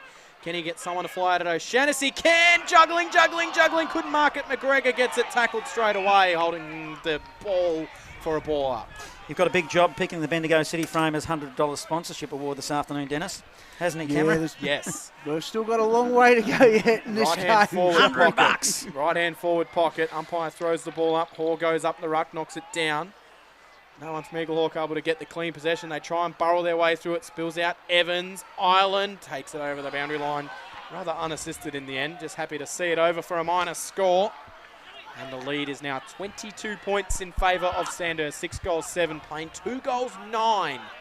As we approach three-quarter time. And Eaglehawk Cam have not goaled in 20 minutes since Jack O'Shaughnessy got that accidental goal off his shins in the goal square 20 minutes ago. Kerno plays in from fullback, will come broadcast side, which is a little unusual. Usually they go pool side. Smetzer, fist on footy, then ran onto it. Handball to Maxted, ran onto it. Handball, he's going to turn it over. It'll come back the other way. Evans did well to Ben Thompson. Ben Thompson goes inboard to Isley. Isley, his kick was smothered. Sock off the ground by Brome. By the Dragons to half forward, ends up with Neves, another turnover off half back. Now they'll move it Eaglehawk to the outer side. Holmes will make space, hits him, will turn, looks inboard. This is a quicker build up. Coomer's the target, hits him front and centre, picks it up, then does a don't argue, gets out, handball wide. Eaglehawk building something now. Mullen, short pass into the pocket, ineffective. A Farrell mops up, gives it to Urator of the Dragons. That he does. Urator's going to clear the kick out and the sliding on his knees, Take taking a the breath, mark. Dennis. Will be Lockie Hood. So Lockie Hood has it. He'll come backwards to Ireland. Ireland takes the mark. He's been pretty good down there, Liam Ireland. Found himself in an island of space on that situation. And chips a short pass to Broome. Broome swings it out wide to O'Farrell. This is Sean O'Farrell. Defensive pocket. Forced to come down the line. They'll all set themselves. Smetzer got to the front. Frost knocked the ball away from him. Coughlin gets it. Free kick. Sam Thompson came in and collected. Jack Keating a little bit too high, so he will receive the free kick right in front of our broadcast position. You're a gentleman, Cam. Don't let anyone say anything different. Keating off half back. Will come off the instep though. Down the line. Campbell was the target. Ball spills to Coughlin of the Dragons. Off hands. Wasn't sure if he'd recovered from that last little phonetic passage of play yet, Johnny. Yeah, I kind of did all right. Did I make any blues that time, Cam? No, I reckon it was I got him. brilliant, Johnny. The Huntsman was in full flight. Thank you, Dennis. As the umpire will throw it in, I'll go back to the ABC style now for the moment. Ball comes in. Collins taps it forward. Then I've got a running Smith. Oh, it won't last long. A bounce. Runs the paint marker 50. He just weaved a path and put it goal-ward. Oh, boy, oh boy. The red hot Dragons through Smith puts another one through to extend the lead. Score sponsor Parsons Towing in Castlemaine. Sandhurst 7-7-49 Eaglehawk. 2-9-21, live 25, local fresh footy. I tell you what, I don't know if you've seen him release the footy out of the pack, but Tardru's handball out there to Smith, and then him to create a little path for himself, just that little bit of leg speed, got through, but what a finish, what a quarter Smith has had. You talk about framing players of the match, mate, he's right up there at the moment. Have you been to Bali? It was like going down Poppy's One, a motorcycle roller, you know, when they weave and they don't hit anyone. Collins takes it out of the ruck, sends it straight inside forward 50. Neves collects for Eaglehawk, will be able to run his 15 metres and then bang it into the middle of the ground in the direction of Holmes, who got Island out of it. Holmes accelerates away, can send it inside forward 50. Hoare in a one-on-one contest. Curnow gets to the front. No mark taken, but he'll be being held and he'll receive a free kick. I reckon that's probably been, that sums up the quarter there. Well, just that little missed opportunity inside 50, which the Borough have done a couple of times. Not through not throwing, it's just through just that lack of that skill execution to hit their inside 50. That's been the difference in the two side, boys. There's nothing wrong with the Boroughs. They're trying to move the footy on angles and that, but their ball use, they've got to improve it to get back into this game in the second half, in this last quarter. Three-quarter time, it's an almighty task ahead of Eaglehawk, but there's still plenty of time. If they're good enough, they are 2-9-21, Sandhurst 7-7-49, a 28-point margin. So they'll have to kick 5 goals in the last quarter at a minimum, the Borough. Three-quarter time on Live 25, local fresh footy.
Live 25, local fresh footy, and we're at the Queen Elizabeth Oval here in Bendigo for the second semi-final, even though it is the first of the two semi-finals to be played this weekend, but officially it is the second semi-final, and the Dragons lead by 28 points. The Siren goes to signal the huddles to hurry up and get back out to their position. It's 20 minutes past 4 and the Dragons lead by 28 points. 7-7-49 to 2-9-21. The goal kickers on this game for the Dragons. Fergus Green's got 2. And then it is all singles from there. Kobe Maxted, Tom Campbell, Seb Collins, Cooper Smith and James Coughlin. While for the Borough, 1 to Jack O'Shannessy, 1 to Nick Hoare. A couple of bad misses in that quarter as well for Eaglehawk, which is why they trail by 28 points. Dennis Grinton here in special comments. You've been looking at the better players for Eaglehawk. Who needs to have a big last quarter? I'll rephrase that to see if there are any chance of getting back into that game. Look, I think they've just got to utilise Frost in the middle. I think he's been really good all day, Frosty. I'd like him to release the ball by hand to his on-ballers, but they need to get around him too and demand the footy off him. Obviously, I'd love to see Billy Evans get into the game. I reckon Nick Hall's been great all day. Ben Thompson's the one that can lift him. He can play anywhere. He's tough, he's hard. I'd like to see Ben Thompson, nicknamed as Pup, if they're to get back in the game. And as Johnny said, a couple of their forwards need to stand up in this quarter and present up at the footy. But Sandhurst making it hard for them the way they zone behind the footy. But they need a lift through the middle of the ground, Eaglehawk. Tardrew and Smith have probably dominated that area. But Eaglehawk have got the firepower to do this. They just need to win that first clearance. If they don't kick the first goal this quarter, this game is done and dusted. If they do, I reckon they might get a bit of a sniff. A progress score in the Len Valley Football League 2, boys. So it's midway stages of the third term, 14 minutes gone, and it's Morong 10-10-70 over Bridgewater 9-8-62. Lockie Sharp has kicked 4 goals, 5 so far in this game. Bridgewater is kicking against the breeze, so Bridgewater coming.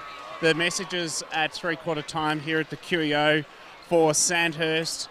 Bryce Curnow, the co-coach, is delighted with Cooper Smith's inspirational leadership and his efforts in that third term. 42 marks to 10. The execution of the Sandhurst Dragons is brilliant. And Bryce Curnow said he was proud of his boys at the last change. For Eaglehawk, they were pretty composed. I was listening to the forwards group, and Clayton Holmes was urging his fellow forwards to capitalise on their opportunities in this last term. And the midfield group were saying they've got to take the game on through the middle. Meanwhile, Sandhurst want to keep them goalless and just to 2 goals for the rest of the day. Thank you, Father Jackson. Three-quarter time in the Heathcote Footy League. North Bendigo by 58 points against Colburn Abbon. As the final quarter underway at the QEO, here's John Hunter. They'll win it out of the middle. Eaglehawk through Hoare. Hoare go inside forward 50. Looking to get one on the board early in this last term as it's contested at ground level. Who wins it? Of course it's Tardrew. Spreads it wide. Getting involved was Mills. Handball aggressive to Smith. Offering support is Tardrew. Running in numbers the Dragons. Puts it out in front. Sam Thompson overruns it for Eaglehawk. Then he butters back up. He'll keep his feet. Ball goes inside forward 50 now for the Dragons, and we'll get all tied up 45 metres from goal. Stoppage. Ball. That was really good by Sammy Thompson then. Just got that little bit of extra pace to get in front there because... Ball kicked inside forward, but it's marked by Neves, who gets collared by Kobe Maxted. Crept up like, well... what is it? Like a librarian. I was going to use the phrase, I went with it. Not an original one, but it aptly... Sorry, I was at Dennis Committee. About me comment earlier when Sammy Thompson... It was great by Stagg as well. Great contest, and that's what creates goals like this. Kobe Maxted. Can Willie kick it? Willie, of course he will. Cam won't even look. Kobe Maxted now. 1 step, 2 step, 3 step, bang. It was like a dance step, Dennis, as he popped it through. Score sponsor, Bendigo City Framers. Live 25, local fresh footy. Sandhurst extend the lead now. It is... 8-7-55 to Eaglehawk 2-9-21. Yeah, 2 exchanges with getting possessions. Tardrew. How do you get the one out on the boundary and then you're getting the one through the middle? It's just called one thing, Johnny. Work rate. I want to divert over to the netball court at the moment because you can hear the roars and the cheers going on from the netball court. It's 42 goals apiece in the last quarter in that game between Kangaroo Flat and Sandhurst. So you can hear the roars and coming from the opposite side of the ground here at the QEO. Close game in action. It's probably not so much that way at the footy at the moment. 4 goals the difference here. In fact, it's actually closer to 6 goals than it is 4. Cross half back is Nick Thompson, who's tackled straight away. Great tackle by Stagg. He's a big boy, Nick Thompson. It's just a good tackle. Great contest by both boys. Kobe Maxted now with 2 goals, 23 for the season. Missed a few games in there as well. Coughlin gets the ball and sends it inside forward 50. Another goal's been scored at the netball court. Who knows what side of the way it is over there. Nick Thompson, handball's wide, tracking after it, Eaglehawk. Sam Thompson will receive the free kick. He was being held without it. Sure, the umpire's seen that one, Sammy. So Thompson chips it to Langford into defensive side of his 50. He'll run his 15 metres and send it down in the Tom Bennett direction. Ureta comes from the side. Knocks the ball towards the boundary line. Hoare keeps it alive. Handball to himself. He was clearly taken without the footy by Morris. Umpire said play on. Down the line they go. Collins is in there. Ireland's in there. Keating's in there. He gives the handball to Morris, who gives it back to Keating, who kicks it straight out of bounds on the full. Lockie Hood takes the mark, but he's not on the ground. He's an ineligible player because he's on the bench. Yeah, so it's out of bounds on the full. And at three-quarter time in the MCD FNL, it's Trentham 7-8-50 leading Navarre 5-6-36, Johnny. Donnet hit Trentham. They're a contender. Centre. Donnet just holding the footy up. About time a team named the Saints done something. On half-back. Goes to half-forward. Tried to run on the footy. Hoare for Eaglehawk couldn't. Over the boundary line, he has. Him and Sammy Thompson have been really good this afternoon, I reckon. For the Borough, they've battled hard. It's just slipping away from them now. He's got to take a few chances now, the Borough boys. Nothing to lose here. With ball movement. Umpire will throw it in. Frost tapped it down the throat of Billy Evans. He'll go inside forward 50. Didn't really look. There was 2 Sandhurst players there. One was Mills, spreads it further wide, hits up a target. Connick's got it, and he's been good in this second half as well for the Dragons. He has off that wing half-back, Connick. What's happening now? Blood rule for Eaglehawk by the looks. Might be Thompson. Benny Thompson coming off. So blood rule. We'll wait for the play to reset. As we locate across half back. It's Darcy Mills that has the ball. Keating. Short pass was good. Finds a teammate. Smith goes back into defence. He finds Lockie Wright, who swings it out to Ireland. Ireland to Keating, who marks it. He's been good today as well, Jack Keating. He doesn't really miss a disposal as well. Very effective by foot, Dennis. Unbelievable by foot. I called that before the game. I've really loved watching him over the year. The couple of games I've seen him play. You did, and I've really taken a good eye on it, and it seems to be that case. Ball out the back, Ureta is taken by Nick Thompson over the boundary line. I've really liked Dayton Arata's last 3 quarters as well. He's just done a couple of little really good things by breaking the lines with a bit of leg speed. Ball in right in front of our broadcast position. 55 out from goal. Sandhurst in attack. Bendigo City end of the ground. Wilkinson had it land off his foot. Went inboard. Thompson went after it. He will be receiving a free kick because he was collected high by Collins. Yeah, they've just got to throw all caution to the wind now if you're Eaglehawk. Go straight down the middle all the time. It's going on at the netball court. They're going berserk over there, as you can hear in the background. O'Shaughnessy gets forward. He takes a mark. Rare occurrence for him today, being quiet. He'll load up on the left. He'll send it inside forward 50. Needs a fly. Doesn't quite get one. It spills to ground. And a good tackle from Liam Island will force a ball up inside forward 50. Three-quarter time in the North Central Football League. It's Birchip Watcham 8-12-60 over Sea Lake Nandelli Tigers 6-5-41. So 19 points in favour of the Bulls. Eaglehawk in attack. O'Shaughnessy in the ruck. Tardru's there as well. Ball spills to Mullen. He gets tackled. Ground level. Right, sockers it off the ground. Goal. Go to straight to Donnet. Donnet goes goalward and slots it. Eaglehawk, a little bit of a sniff with that goal by Donnet. He was open. There was no pressure on him as he went goalward to put it through. Score sponsor, Parsons Towing in Castlemaine. That takes Eaglehawk to 3-9-27. Sandhurst 8-7-55. 7 minutes gone. Final term, Live 25, local fresh footy. Yeah, absolutely brilliant by Don. A little bit of panic there from Sandhurst off the ground, but sometimes that can happen. Sometimes it goes your way, sometimes it doesn't. But really good positioning by Don off half back there. As soon as he got the ball, I knew that one was going through the diddly sticks. He's a beautiful finisher. Cam. Back in the middle we go. Collins knocks it down for Sandhurst. Picked off by Tardrew, shrugs off a tackle, handballs forward.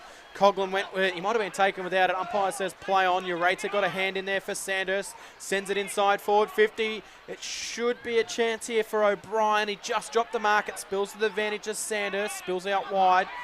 Going through. It comes backwards to Ureta. Ureta doesn't snap for goal. He just pulls it nicely. But a good defensive mark taken by Jonty Neves. Brilliant by Neves. Who's going to handball it off to Langford. Now they can get the run. Langford will go to, well, I'm not sure who he was kicking that to. Connick dropped the mark he should have taken, but he had Keating there to recover. Handball to Connick, who got back up pretty quickly. Gave it to Keating, and Keating's kick is a beauty inside forward 50. But I don't think Huey Smetzer was expecting it. Yeah. Bounces in front of him and out of bounds for a boundary throw in. Right-hand forward pocket, Dragons in attack. Yeah, that kick needed to go sideways by Langford there. He had a free. Selected to go a little 1-on-2. It wasn't Harrison free because he's not playing today. Sandhurst in attack. Umpire throws it in from the boundary throw-in. Frost front position. Just puts it to his feet. Ureta battling hard ground level. So was Coughlin. Ball spills. Stagg emerges on the left goalward. Maxted's the target and takes a finger tipper right on the point line. So he'll be on a very, very tight angle, but another chance here. Cam, has he got a left foot little banana snap around the corner here? Has he? Cameron, the charge, has called it. He has. Now, Johnny, your Colin's been brilliant, mate. Thank you, Dennis. Now, he doesn't miss Maxted. Well, he's standing on the boundary line, so he won't see daylight. He'll go the banana and does not miss Cameron. You're right. He said left foot snap. He's gone the banana He's on the right. gone the banana. He needs to get a restraining order against Cameron Power.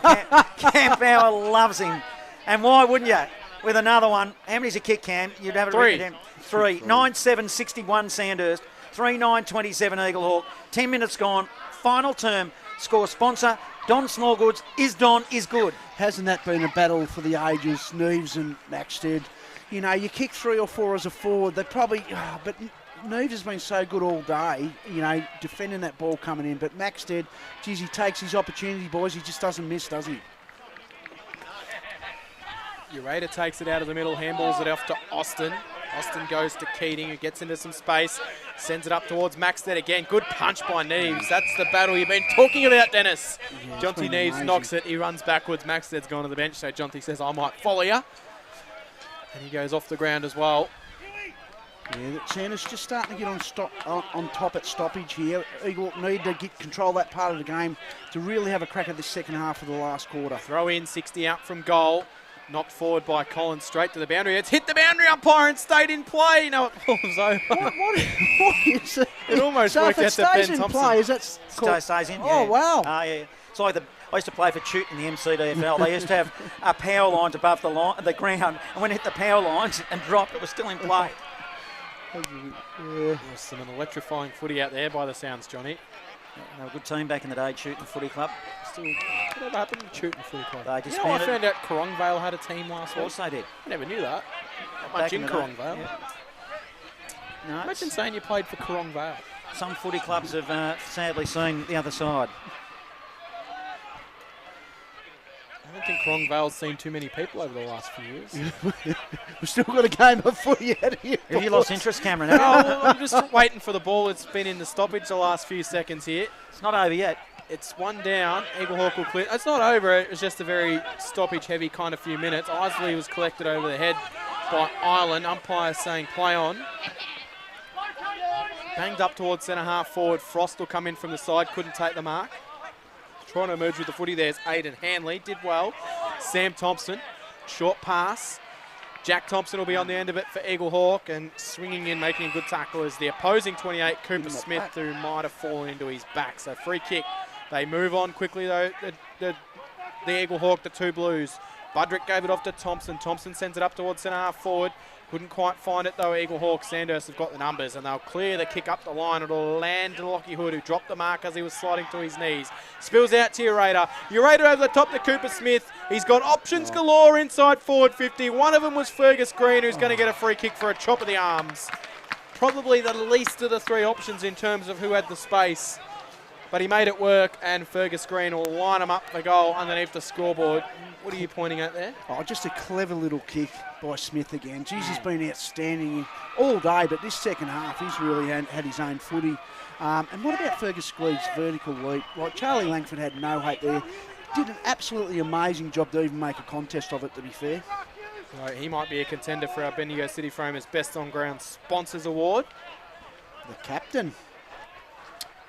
It will be Fergus Green, who comes in from 35 out directly in front. He doesn't miss either. He's got 3. So 3 to him.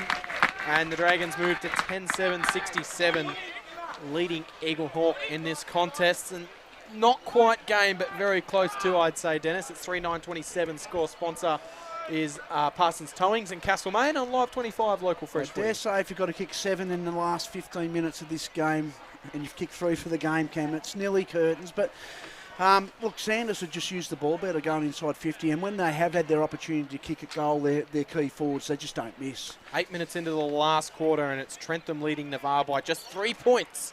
So Navarre making a late charge at the Saints there. Back in the middle here at the QEO, it'll be Sandhurst that win it through the middle again. Smetzer off half-back. Handball finds Connick. Connick, an awkward kick, but it's effective to space. Bouncing footy just in front of us, broadcast side. Cooper Smith is besieged as he grabbed the footy, and rightly so, because he's dangerous every time he gets out. Very good ball security by Smith, and great tackling by Horan and Tommy Bennett as well. 5 metres in from the boundary, right in front of us, broadcast side, half forward. Smetzer wins the tap, offering support. Hood puts it over the boundary line. Ball in, 40-point margin. Dragons lead midway through this final term. Live 25, local fresh footy. Fan club down there, Johnny. You're the Castlemaine Rezzies boys. Of course, they're in action tomorrow, the Magpies. No doubt the conditions will be a bit different because the weather is going to turn sour tomorrow for the first semi-final tomorrow, Camp. Yeah, the rains are coming, Ma, as they say. In front of us, ball at ground level. Have you two boys lost interest in this game? It's still going, boys. Serrata's at the bottom of the pack. Just promoting tomorrow's game as well, Dennis. We'll be here as well, as will you. Much to the disgust of our wives. Don't mention the war. Father's Day tomorrow too. The difference I've seen with Sandhurst today compared to any other senior side in Bendigo is they will use their shorts. They don't like bombing the ball. They just hit their 3 players. Lockie Hood has it, 70 from home. Like Short that. pass to Wilkinson. Right on cue. Yep. Not prepared just to bomb it inside forward 50. There you Wilkinson go, goes there's another short one. to And James it's neat Coughlin. Father effective. Jackson down at ground level. Have you got the uncontested mark stats today? Because I imagine that'd be all Sandhurst. Inside forward 50, Connick sends it in, and Tom Campbell plucks it, not paid. Handball to Tarju. Tarju bananas it into the post. That would have been a goal of the day if he had to slam that one Close through. to City Framers. I tell you what. But he hit the post, so it doesn't matter. 3-9-27, 10-8-68. Dragons in control. 16 gone in the final term. On Live 25 Up the local middle, fresh footy. boys. It's Langford who does exactly that. He almost hits the middle of the QEO. Spills to Thompson. Ben Thompson to half forward. Goes shallow inside Good forward body 50. work. Body work by Kuma. He tried the dribble ball. He actually, I reckon he aimed it towards the point post because that's where exactly it went. Was lucky to score. Didn't he? I don't know if he was What was over he there, doing? Huntsman. He was just trying to kick a goal, but it went the wrong direction. Oh, mate. 40, it was a little bit of a cute little dribble kick. 40-point margin. Dragons lead. Doesn't feel like we should be at a 40-point margin in this game, but that's just how it is at the moment. Hood gets it and wins it into the middle for the Dragons, who can emerge. They'll get the ball further forward, taking it again. Morris to Smetzer, Great footy. to Tarju. He'll steady, and he will go goalwards, Lockie Ooh. Tarju, and he's kicked a minor score. He usually is a lot better from there. 3 behinds on the day now for Lockie Tarju. Just that frontal pressure there coming towards him. Put him off a little bit, just enough. And Wayne Smith is sent through. It is Bridgewater at 3/4 time. Morong 12-11-83 to Bridgewater 10-9-69, but great Bridgewater granny. do have a 3 to 4 goal breeze in the last quarter. Lockie Sharp has 5 goals in that game. So Langford keep an straight eye on down that the one. middle again for Eaglehawk. His target was Frost, who dropped a chest mark. Probably should have marked it. I asked you this question. I watch it in the AFL. When they do decide to go down the middle late in games, it seems to work. Well, why don't they do it all game, Dennis? I know, mate. And High it's risk, high reward. It's slingshotting late in this game, though, isn't it? So the fitness is up. Hood wins it for the Dragons. Gives it to Matt Wilkinson. Right half forward. Puts it to space. Tom Campbell is labouring. Kept his feet, though. Managed to keep it in through Tardrew. Takes a bounce. He's going to run. Go and miss. And miss. No Framers award for him. He did absolutely everything brilliantly except for kick the bloody thing. It was great body work by Tommy Campbell. Take Dylan Hanley out there, but So 70 playing 28. After the game, when you talk to Toju, you say, mate, you kicked Dragons 4 lead. behinds. That was we brilliant. go. Up the Straight middle down again. the middle. Up the Isley guts. takes the mark, but it's the next one they need to work. Handball to Thompson. Thompson sends it in the Frost direction. He couldn't quite take the mark at top of the 50. Connick will turn it over. Handball. Island gets into some space and dances one way. Sends it over the top to Darcy Mills.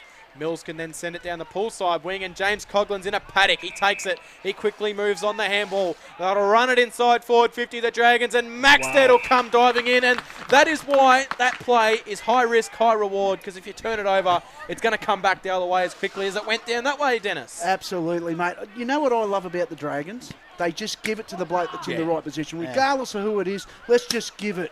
And you know what? They embrace the frontal contact. They embrace the bloke coming at them, so that releases the bloke out in space. They've been so impressive in tight to release by handball today. It's been absolutely impressive. My man Maxted's already kicked 3. He's 45 out, released from 50 directly in front. Pencil him in for 4. And that's exactly why Kobe Maxted is one of the stars of Bendigo footy. He's kicked that from 50 and it's gone post high. And the posts here are about 17 metres high. 76 plays 28. And it is all the Dragons here at the QEO. 11-10, 3-10. They're Kobe Maxted's a star. Yeah. Their ball... Score sponsor Jason West got built up. Their ball movement is electric when they're going and they're running from that half-back line, boys. And the ability to change direction and then link up by hands. And they've just opened up the game in this last 3 quarters, haven't they, really? Have I mentioned how good Kobe Maxted is? Oh, yeah. I'll tell you what, I don't want to put a dampener on the final series, but seriously, this is scary by Sandhurst at the moment. Let's go to the engravers already the way they're going. As Mullen will win it out of the middle for Eaglehawk. Straight up the chimney it goes. Running strongly with a fly to the football. Might have been Connick who was brave, it was, but it will be a free kick to go to Curnow. Right half back. Curnow looks to bring it down broadcast side for the Dragons. He'll be a very pleased coach this evening. As he goes long, he'll kick it to space. Tardrew will run onto it. Kind of got a finger onto it. Couldn't quite collect. Smetzer tried to grab it. Can't. Ball up 50 metres out from goal. He's been very good, this Smetzer too. Yes, yeah. Frost's been brilliant for Eaglehawk, just quietly, but... he's my smoky for the Mickelson. Frosty? I reckon. Jeez, he's been good. He has been. Yeah, but he got suspended. Well, So maybe he won't then. He can still win it by votes. That's better ball movement. Burrow. It is Nick Thompson off half-back, spreads it wide looking for Kuma. Yeah, he can win it, but he won't get up there and give a speech at the end of the day. Mills will turn it over for the Dragons. They'll run the distance, 2 bounces inside forward 50. Fergus Green, so good above his head, takes the mark. You know what it is they can?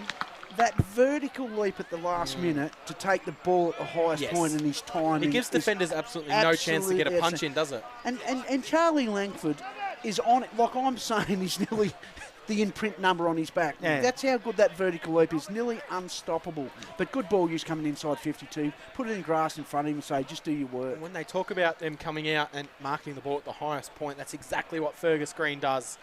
He's got 3. He says to his best mate, Kobe, if you've got 4, I'm going to join you with 4 as well. He comes in on the right and he puts it through. He's got the finger in there, I tell you what. So 8 goals between Fergus and Kobe Maxted. It's a dynamic duo inside that forward 50 for the Dragons. How many do they have at half-time, Cam? I will tell you. You give us a score sponsor and I'll tell you. 42 goals this year for Fergus Green on the day now. 82 playing 28. 21 minutes gone in the final quarter. Here, time on in the MCD FNL. Trentham leading Navarre by just 2 points. 8-9 to 8-7, and a full-time score in the netball as well here at the A-grade. Kangaroo Flat winning out by 3 points over Sandhurst, so they continue their unbeaten season. At half-time, it was 4-4-28 to 1-5-11, so that was Sandhurst by 17 points. Yeah, but that's not what he asked. Yes, you did, didn't you? No, I said how many goals did they kick between Oh, us? sorry, I thought you said what the score was. It was 1, boys. But It I was could have 1. told you what the score was. I've got it written down right in front But of me. it was interesting stat anyway, Dennis, you must admit. As the ball comes in the direction of Maxted, Jonty Neves a little bit frustrated, gave him a push, but didn't get penalised. So across half forward now, Sandhurst again, right in front of us, broadcast side to the city end. You can feel that there is rain coming, maybe not in the next hour or two, but certainly overnight and into tomorrow. It's got that feel about it, the tropical feel, as the umpire throws in. Isley taps it down to Evans. Evans handball, look for O'Shannessy, but caused a turnover. It was one out of the middle, nicely by Austin for Sandhurst to Tardrew. He starts to dance, then retreats. Handball to Matty Wilkinson. Will kick it to space and just allows Fergus Green to run onto it at pace and marks a pretty easy one in the end, Dennis, and that was just textbook stuff. Yeah, look, their ball use in this second half, especially in the second half, has been outstanding, Sanders, and that's probably been the difference. I don't think the Borough have stopped trying. I think just the ball use, the execution coming inside 50 has been elite. It does feel like Eaglehawk's pressure has dropped off slightly as well. Fergus Green, I'm going to call this because I reckon it's going to be a goal. Really tight angle, a long way out. He goes towards the boundary line. Geez, he had the curl on it, right, but just the accuracy was wrong. It was like one of those curling golf balls, in-swinger, wasn't it? So 83 playing 28, Sandhurst lead. Almost, well, we're in fact into time on this final term. Quick kick out, finds Neves underneath the scoreboard. Neves sees it down the line. It was a ridiculously early fly there. Might have been Nick Thompson, I reckon it was.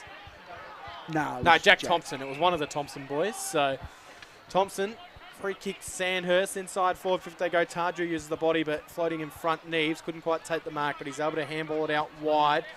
Tracking after it, Billy Evans unable to get it, knocked it forward. Bennett went there, he was taken without the footy. Free kick. Keeps his And head at the over. MCD FNL, Boomer Harvey's kicked the goal late in the last quarter to give Trentham an 8-point buffer as well. So Great man. I'm sure that's one of the biggest goals Brent Harvey's ever kicked in his playing career, Dennis.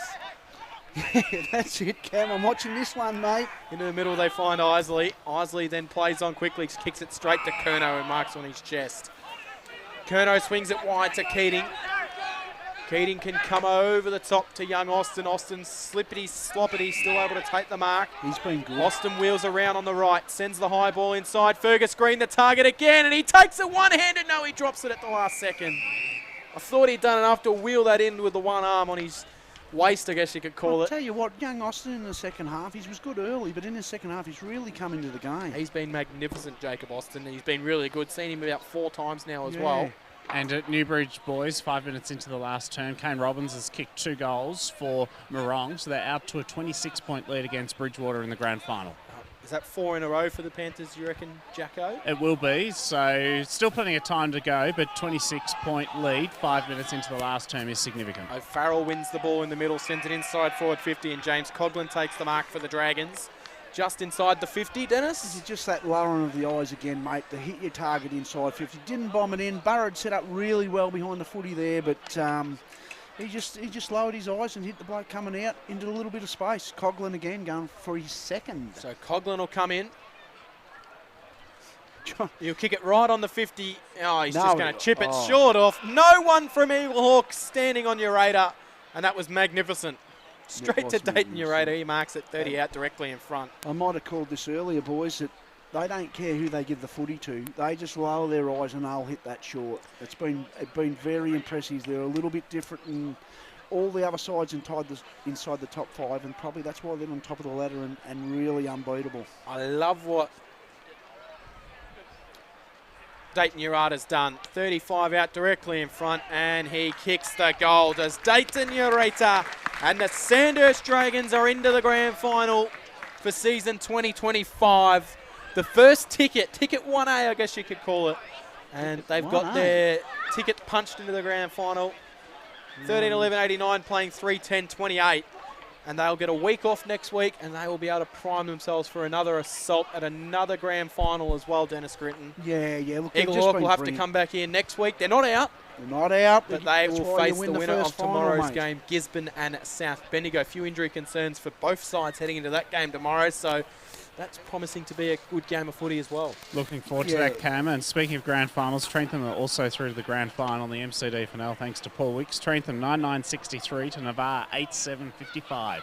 Back in the middle here at the QEO, darkening skies. Smets has been good all afternoon for the Dragons, but Mullen has gone in the middle for the Borough, and he'll send it inside forward 50, but Keating eventually wins it off half back, spreads it wide to the swimming pool side, then it spills to a contest. Brome did well for the Dragons, picks it up between his legs, almost basketball style, tried to grab it and can't, and he gets collared.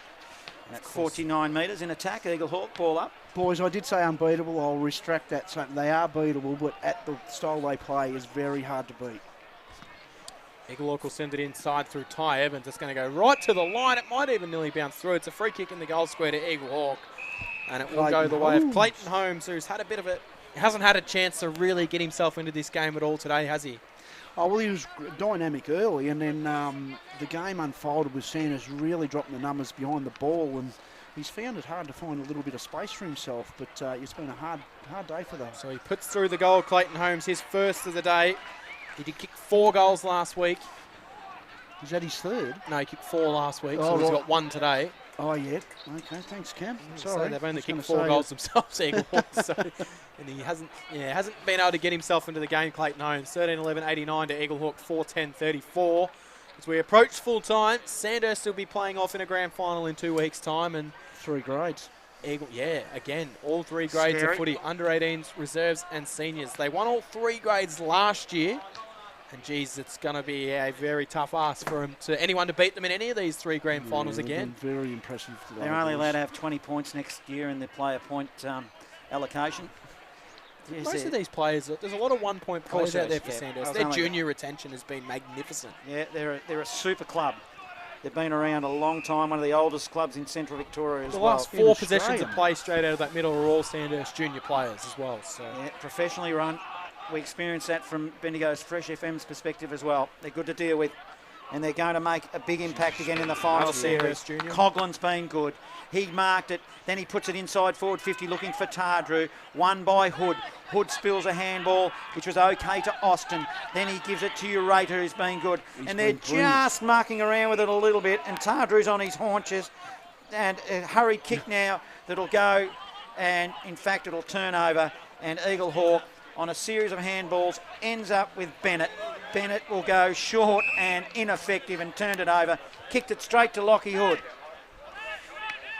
Probably like to see Lockie Hood get a bit of a reward for his hard work this afternoon. He's been good, Dennis, hasn't he? Yeah, he has been very good. Really After you said earlier that we shouldn't have went one-handed. I do remember that. Well, Postman. I'm glad he listened to me, Dennis. Yeah, that's it. I reckon you were a bit harsh on him on that occasion. But anyway, we'll move on. Well, can he get the distance power? You've seen him enough? No. Wow, are you sure? For the record, I love Lockie Hood too, by the way, Dennis, but I just call it how I see it. I don't like blokes going one-handed, but he hasn't got the distance. He kicked it post. No, you're right. Oh, Kobe, Max did. So he's grabbed it. Was he at the back of the pack then? Yeah, Max did. He's marked it. Cam, the way you looked at me, Cam, it was like with puppy. It was like puppy eyes. You know Gary what? Ablett Senior all over Is this again. for 5? You can call it, Cam. You call it. Is this for 5? Yeah. Max dead. I've already put the cross through the middle of the You're 4 calling lines it? for 5. Oh, He my bananas it through. He puts the arms in the air. He says, how good am I? And Sandhurst are into a grand final in 2025. The Sandhurst Dragons have got the first seat in the grand final, and they will be back here again in 2 weeks' time to play off against either Eaglehawk, Gisborne or South Bendigo. One of those 3 will be here in 2 weeks' time, but it's the Dragons. 14-11-95 to Eaglehawk, 4-10-34. Dennis Grinton, what'd you make of that game? Entertaining for the first quarter and a half, and then Sandhurst took control. Yeah, once they got that first one on the board, I just think that the ability to hit their shorts and their execution of skill was just that little bit better than Eaglehawks. I thought Eaglehawk were brilliant in the first quarter. The pressure and the ability to bring that pressure was great. But Sandhurst just with weight of numbers and probably weight of inside 50s and the ability, and then all of a sudden when you're defending for such long periods of time, boys, you drop off. So they were just too good on today. Can they be beaten? it's going to be really hard to find out. Yeah, here we go. What's Father Jack doing down there? I'm just wandering out onto the ground at the moment, Grints. Did you fall asleep on the pine down there, did you, Jackson? No, I hadn't. But, yeah, lots of celebrations here. Obviously, the Sandhurst players are delighted. Lots of smiles on their faces. Hope to get an interview or two for you shortly. Temperature's really dropped off here at the Queen Elizabeth Oval too. Just go and grab one, Father day. Jack. Just go and grab one of them boys there in front of you. What about the Bendigo City Framers Award? Who are you giving that to, Dennis? Mate, I am going to give the Bendigo City Framer, if you can grab him, mate, number 28, Smith. Cooper Smith, the captain. Can you grab him, mate? Bendigo City Framers. He might want to come on, Father Jack. Get over there and get amongst it. Our best on ground sponsors award. I just think when so you going with Cooper Smith? Look, Tardra is probably pretty stiff. Maxted kicking I think he's won enough in his lifetime, yeah, hasn't he? That he won't mind too much. And here he is, the Players Framers Award, Cooper Smith. So I'm down on the ground with Cooper Smith from the Sandhurst Football Club. We've awarded you the best player on the ground. Our sponsor, Bendigo City Framers, $100 reward. You must be delighted through the grand final. Yeah, unreal. I think the boys have done really well, especially today. I think the last couple of years we've given ourselves this position and then sort of thrown it away that first final. So really good to get in and have a week off. Worked so well for you today. I think just what we've been doing all year, not going away from our ball movement. Eaglehawk are a quality side and been really good, especially the last few weeks. So I think just doing what we've been doing and not straying from that. So I think that's been the key for us. Fantastic. And for the grand final, what will be the focus in the next fortnight? Just recovery, I think. I think we'll get a session in on Saturday, keep that fitness up and then sort of look to rest and recover and hopefully be ready to go. All the best, Cooper, for the next fortnight. Perfect. Thanks for that. Cheers. Cooper Smith with us there on Live 25 Local Fresh Footy. That was our Bendigo City Framers Best on Ground Sponsors Award winner, and much to my disgust, it didn't go to Kobe Maxted, Dennis Critton. He kicked 5 goals. What more does he need to do? I'm only joking, but he was magnificent as well, Kobe Wixton. But he kicked him in the second half. I don't think he'd kicked the goal at half time. It was either him or Fergus Green having kicked the goal at half time. So while we're on that, we'll have a look at the goal kickers in this game. He kicked 5, Fergus Green kicked 4. And then it was singles to Tom Campbell, Seb Collins, Cooper Smith, Dayton Urata and James Coughlin. While for Eaglehawk, it was Jack O'Shaughnessy, Jack Donnett, Clayton Holmes and Nick Hall. Yeah. And in the Len Valley Footy League Grand Final, Morong have run away with it. Have they? 15 minutes into the last quarter, they lead 103 to Bridgewater 76. I thought the father said that Bridgewater were kicking with a 6-goal win. Yeah, Wayne Smith also said that they were running with a big breeze as well into the last quarter, but the breeze might have switched the other way. Jacko threw the glass up in the wrong air like he did. You can be a 3-goal breeze if you turn around and throw the grass forward instead of throwing it straight up in the air. Well, we did see Father Jack at the start of the game, mate, throwing grass in the air. I think he got the grass out there mixed up at Newbridge. It went the other way. So the Dragons win out victors 95-34. They're into a grand final.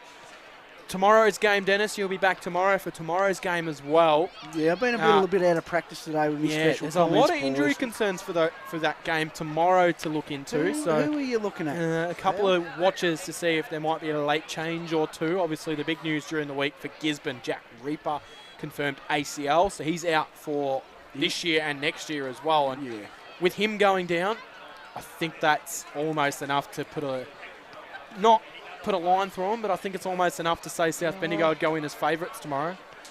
Yeah, I did hear you say there's an injury cloud over Benaki. Is that true? Yeah, so he's been playing very sore for the last few weeks. So he's been in and out the last few.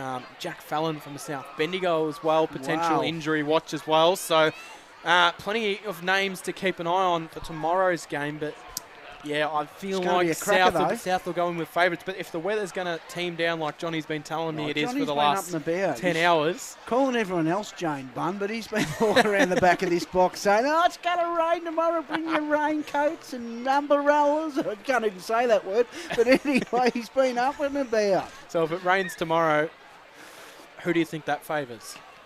I reckon it favours Gisborne. They've got a young kid in there, James Gray, and Benaki around stoppage.